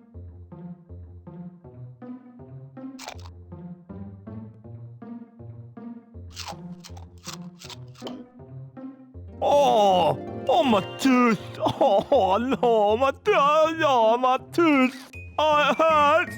Oh, it hurts me. Oh, I want my mummy. I want my mummy now. Okay, don't cry. Lime scale everywhere. I'll see what I can do to pull it out for you. No. Yeah, if it wasn't obvious up until this point what the hell you were doing and you were just thinking you were being nice with him or whatever, giving him a nice treat, it's now super obvious if you look at his tooth that he's got something shiny there.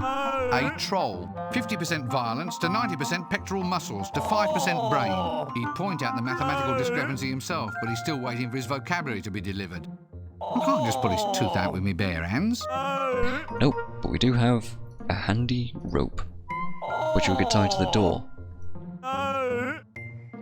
Here, let me try something. This should work. This is like pure cartoon stuff here. I can't imagine actually doing this in real life. Just seems like... oh. That's cringe is what that is. But like actual cringe. Not modern day cringe. A diamond tooth. Just the thing to bring a gleam into a wee girlie's eye. Feels like a diamond to me. Also, curiously, this is a security troll with a diamond tooth. I'm not sure if this could be a reference to Joe Pesci in Home Alone. A cop, a security guard, with a gold tooth, with a diamond tooth, maybe. I don't know, that might be a stretch, but it's not too far off, I think. Anyway, the milkmaid, we got your diamond for you. It's enormous.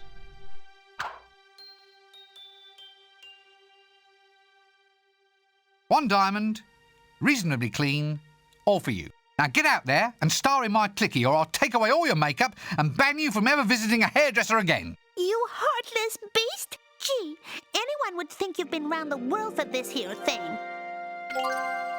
In fairness, we kind of have been, but also it was like literally right outside her door, so, you know, there's the babe. For telling Dibbler, you found the babe. Alright. I think we've pretty much got everything, haven't we? Hey, Death's ready on stage. Yes, I'm not sure this is really quite his look. I better not disturb him at this time. He's a method actor, you know. Although what method, nobody knows. The thing is, Death is not capable of being creative, so he can only do stuff that he's seen before. He can only recreate. So who knows how this whole acting thing's gonna go. LP Act 2, because we're nearly done. I need luggage, and I need to show Dibbler some stuff. Actually, let's show him the things that might actually appear here soon. First. I found the band, Mr. Dibbler. Excellent. Are they good? Do they have the sleek, well-fed look of success? Kind of. Good gods, no. They're all musicians. Oh, well, sign them on. That's the drawback of music, having to have all these musicians around. Alright. We do get visual differences now. We've got Death, we've got these guys doing their thing, I guess. We have... let's give him the babe. I found us our babe, Mr. Dibbler. Can she act? Of course she can act. She's a thespian. Yeah, well, that won't matter. That's very trendy these days. Fine. Well, consider her signed up. Alright, there's the milkmaid doing her thing. She has an animation. Does she have an animation? I guess not quite. You know what? How about the snowstorms? Let's see if these appear anywhere. Here we go. Novelties. Novelties? You call these novelties? I've never seen the likes of this sort of thing before. Exactly. That's why they're novelties. Go. I suppose so. I hate it when logic turns against me. But can you go and get philosophical on someone else's time, please? Some of us have got a game to play. This is no game, Rincewind. I guess those don't actually have any kind of visual appearance here. They just exist. Alright, and finally the jingle. I think finally, anyway. Should this, All right, is this everything? we've got it. Here it is, one prime jingle just for you. Yeah. I don't know. Can you get me another one? What? Only kidding. That's it. I think we have everything. The jingle, the band, the girl, the novelties. Not to mention that the lead actor's out of makeup and ready to go. Right then. So it's lights, camera, angstrom. Don't you mean action? Oh, well, I suppose so, if you think that's easier. Come on, we've got some filming to do. Prepare yourselves for the worst I'm clicky. ready for my close-up now, Mr. Dibbler.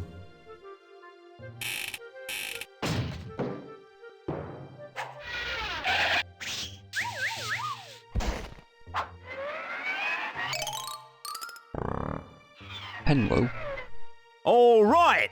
Lights, camera, Achtung, acting, actinium. I'll get on with it.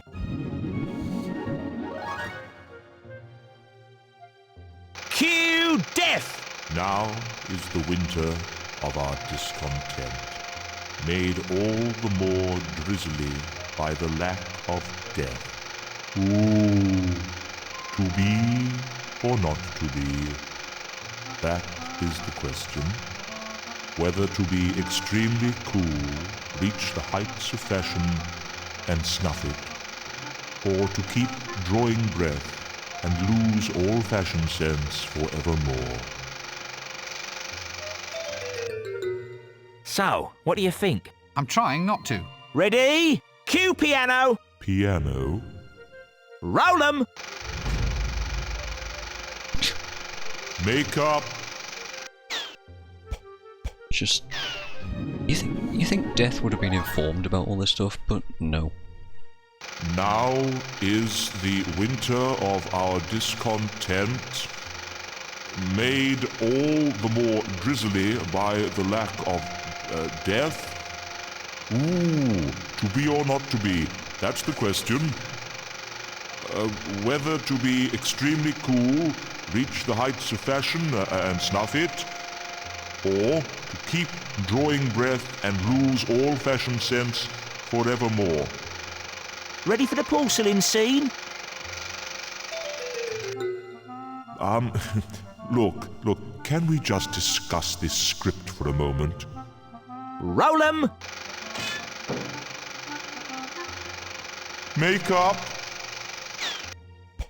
I like how it's just Death, and nobody else has literally any role to play at all. They're just sort of set dressing. Now is the winter of our tent, the discontent, made all the more drizzly by the lack of death. Oh, to be or not to be, that is the answer. Whether to be extremely cold, reaching the heights of fashion and sniffing, or to keep drawing breath and lose all fashion sense forevermore. Okay, everyone. The being smashed by a safe scene. And roll 'em. Now look here. Makeup. Now, Mr. Dibbler, now. What? What's he talking about? Nothing, love, nothing. Now look, I told you before, it'll be far too messy. Help! I want to see my agent. All right, now, Death, stand by for Julian's extra special scene. And cue. Here, wait a minute. What's all this about a special scene?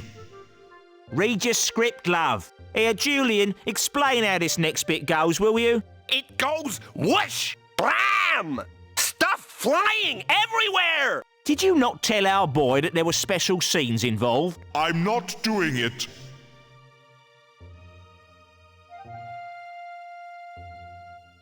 Oh, all right. I'll go and find a stunt double. Honestly, you get some people in front of a camera and they think they're the Queen of the May. A skeleton stunt double indeed.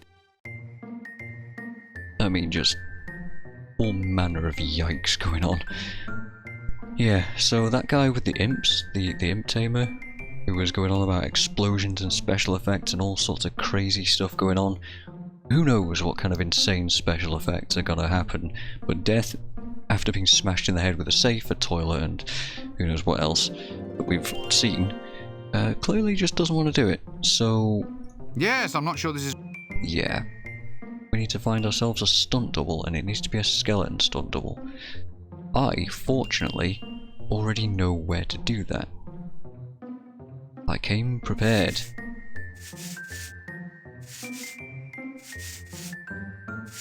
I don't know why that says Ilm, by the way. ILM. Impish Light and Magic. I'd better just need to sign B. Okay. Now I know why it says ILM.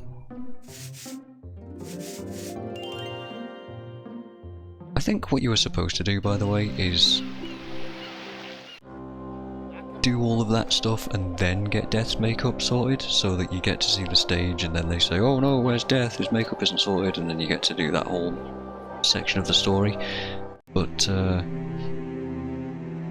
yeah.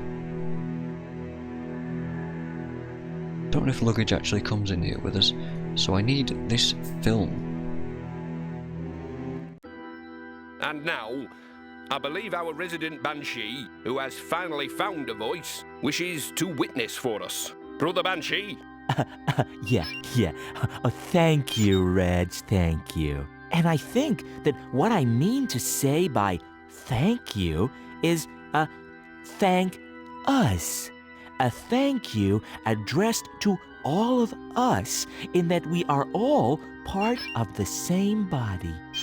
Well, not exactly the same physical body, but the same spiritual body, even though we are all actually inside bodies which are, in fact, spiritual. I think what I'm trying to encapsulate here is a sense of out-of-body experience that is an inner-body experience for us all. Right on, brother. Yes, exactly. Right on, and in. Seeing as the death within is also without, and exterior being is reflecting external processes, I think what we have here is very, very real. And by real, just let me say that this is also very surreal. Surreal, in that we transcend the essence of the mundane reality to redefine ourselves within the framework of our own perceptions of our role, yeah? And by role, I mean role sounds like roll, doesn't it? So a motion forwards is implied in taking on that nomenclature. So, forward motion is an inherent part of us, and as it is of us, it's also not of us, but around us, and through us, and had I finished? Possibly. Anywhere well said, Brother Banshee. So, be honest, guys. How long ago did you tune out to that guy? Because he's just uttering absolute drivel. I can't... This is probably my least favourite character in this whole game, because he just goes on and on and on and on about absolutely nothing. He's a Banshee, right? So he's like vocal, screaming, crazy voice stuff. So he wasn't talking previously when we came in here and spoke to him, and now he does, and he just won't shut up, and it's infuriating. I also didn't realise that luggage came in here with us, so I didn't need to transfer the item to Rincewind. I do, however, need to talk to this guy. Excuse me. Shh. Oh, thank you. Sweet mercies. I don't actually need to talk to him. But hey, Here's our black sheep. He's a skeleton. He wanted fame. He could be a skeleton stunt double. Do you want to be a skeleton stunt double? I was just wondering whether a career in the clickies might be just exactly what you're looking for.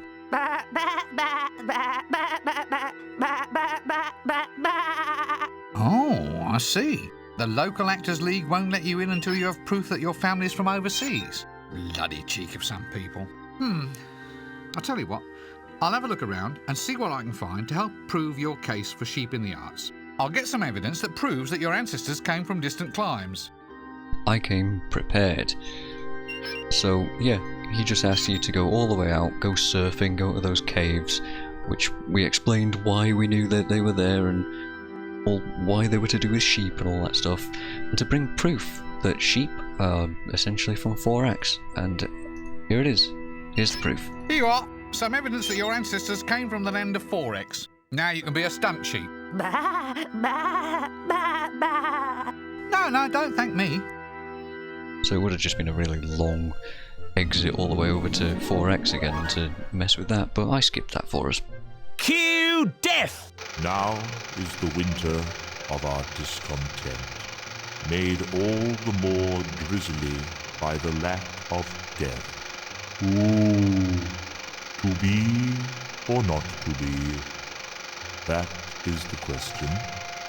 Whether to be extremely cool, reach the heights of fashion, and snuff it, or to keep drawing breath and lose all fashion sense forevermore. I can't wait to see this crazy special effect. Off he goes. And that's the stunt double. It's a bit short.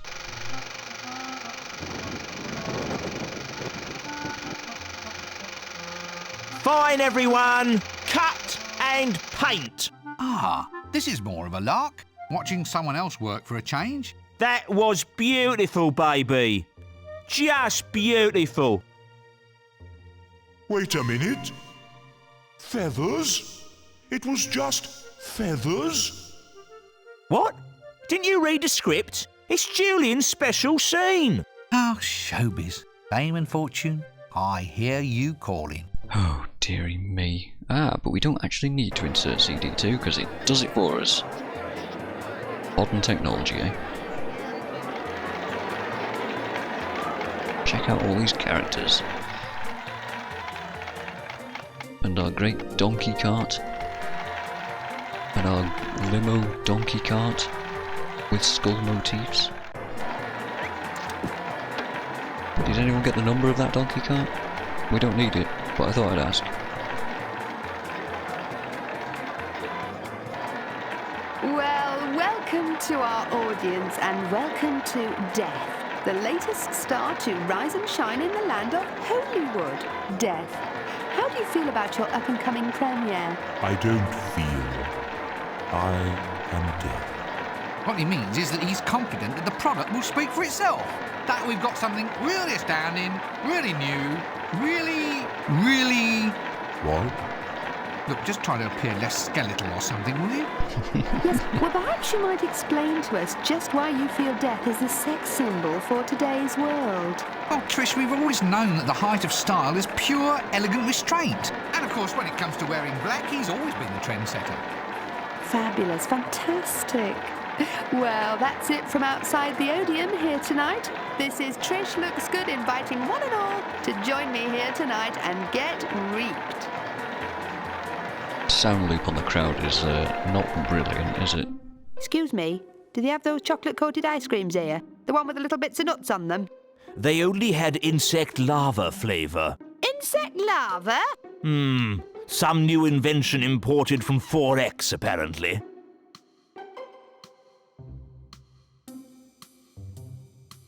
When's this clicky starting, then? Yes, hurry up. Some of us have to get back to bed before dawn. Ooh, here we go. I can't wait to see this masterful masterpiece that we've spent almost 4 hours creating. Here we go. That's death. Say farewell to all your bills. Rip up all your wills. And pop your final pills. Amen. That's death. Rubbish! I say, this is appalling. Ugh, I haven't seen anything this awful since I saw the Dean in the showers.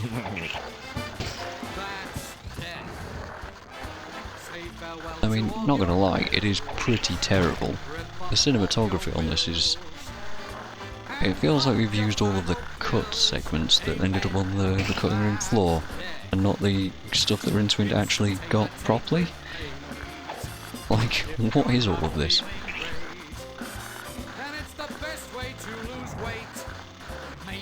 It's also quite long. Right. Not brilliant. Well, that didn't cut the mustard. No, I thought it was awful. Well, in its awfulness, it had a certain beauty.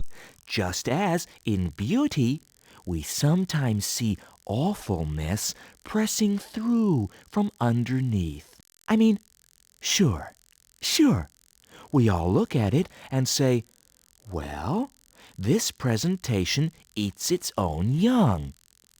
But I mean, is this a fair assessment? Can we really judge an art piece as being awful simply because it exhibits no attractive or interesting aspects at all? Actually, I felt that in many aspects, the film proved to be a very apt, very direct communication. Oh? Of what?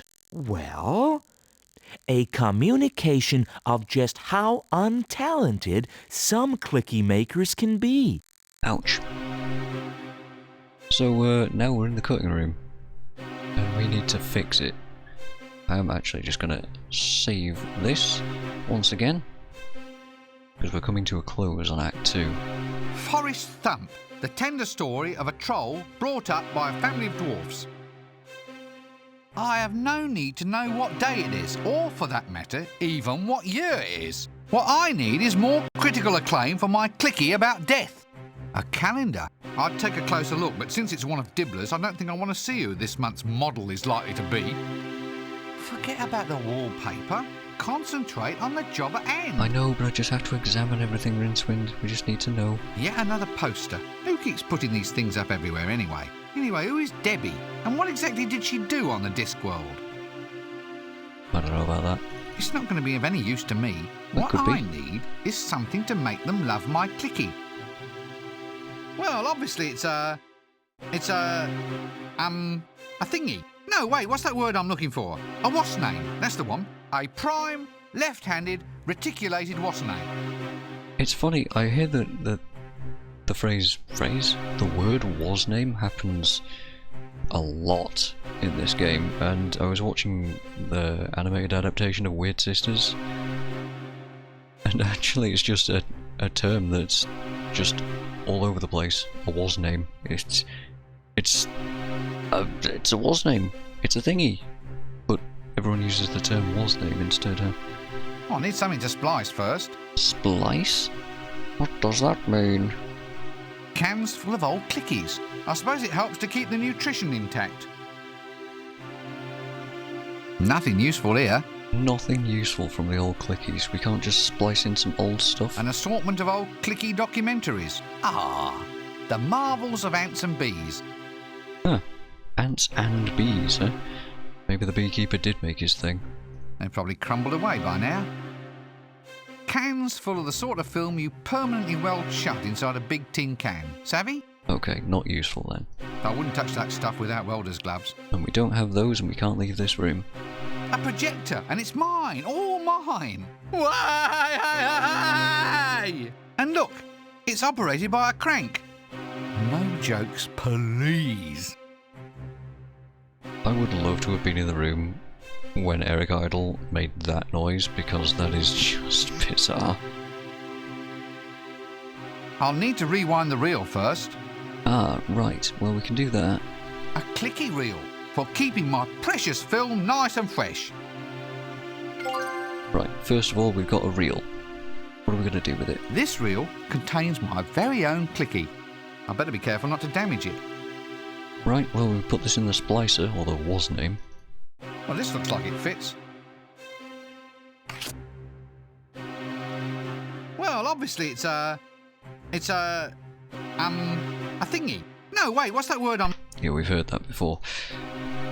What do we splice in with it? Well, we literally don't have any other film to splice apart from this. Leftover film of the Elf Queen, eh? Still some good footage here. Let's give it a go. Can't hurt, right? Right? Now I think I'm onto something here. What if I splice in a few shots of the Elven Queen? Sort of subliminal, you might say. That should make them sit up and take notice. Just a few shot. Just a few shot. Rincewind. It's like half the clicky just got put on the cutting room floor there. Alright, let's examine this for one final time. This reel contains my very own clicky, with the odd shot of the Elf Queen spliced in for good measure. Give this a save. Alright, let's put this back on the projector and hope that it goes down well. Crank it, Rincewind.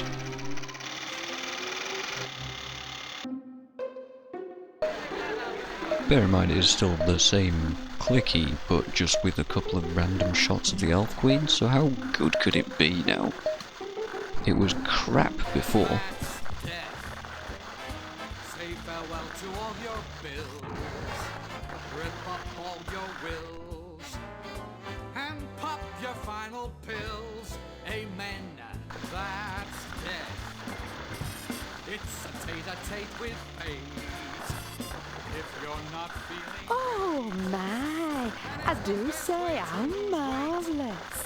Oh, beautiful, simply beautiful. I wish my smell could have seen that. The reason for this is the Elf Queen has a glamour about her, which is hypnotic. Genuinely hypnotic. That was better than being alive ever was. Now, that's what I call real charisma. He'll go far, he will, a real star. So, yeah, somehow that worked, because of the hypnosis. Alright, job done. Hello, Death of Rats, and Binky. Oh, shut up. It seemed like a good idea at the time. How was I to know the spectre of death was going to become a pop icon? Now he says he doesn't want his old day job back. Now he's a style setter. Now millions of girls are cramming themselves into undersized, tight, black lace costumes with lots of black lace, all dyeing their hair black, wearing black lace and black nail polish and deep plum lipstick and black lace. Get a grip, Rincewind. Pale and very, very interesting. God, I hate wearing this dress. What do you mean it's all my fault? Well, of course I saw the game's opening credits. I was there. Well, no, I don't think that's a good idea at all. No, it's just not my cup of tea.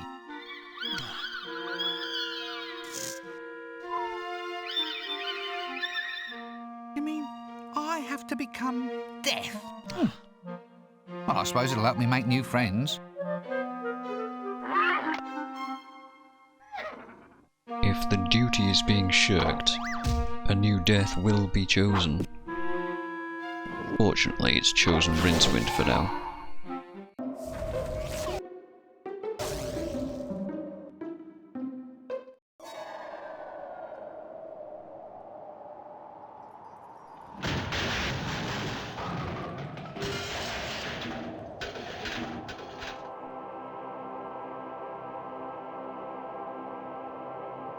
Act 3. The Grim Rincewind. And that is the end of Act 2. Welcome to Death's Realm, which we'll explore in the next part. Thank you very much for watching this. Act 2 is quite a long one, isn't it? A lot to explain, a lot to explore. Hopefully you've enjoyed it, and check out the playlist. Check out the next video. I'll see you guys in the next part for Act 3.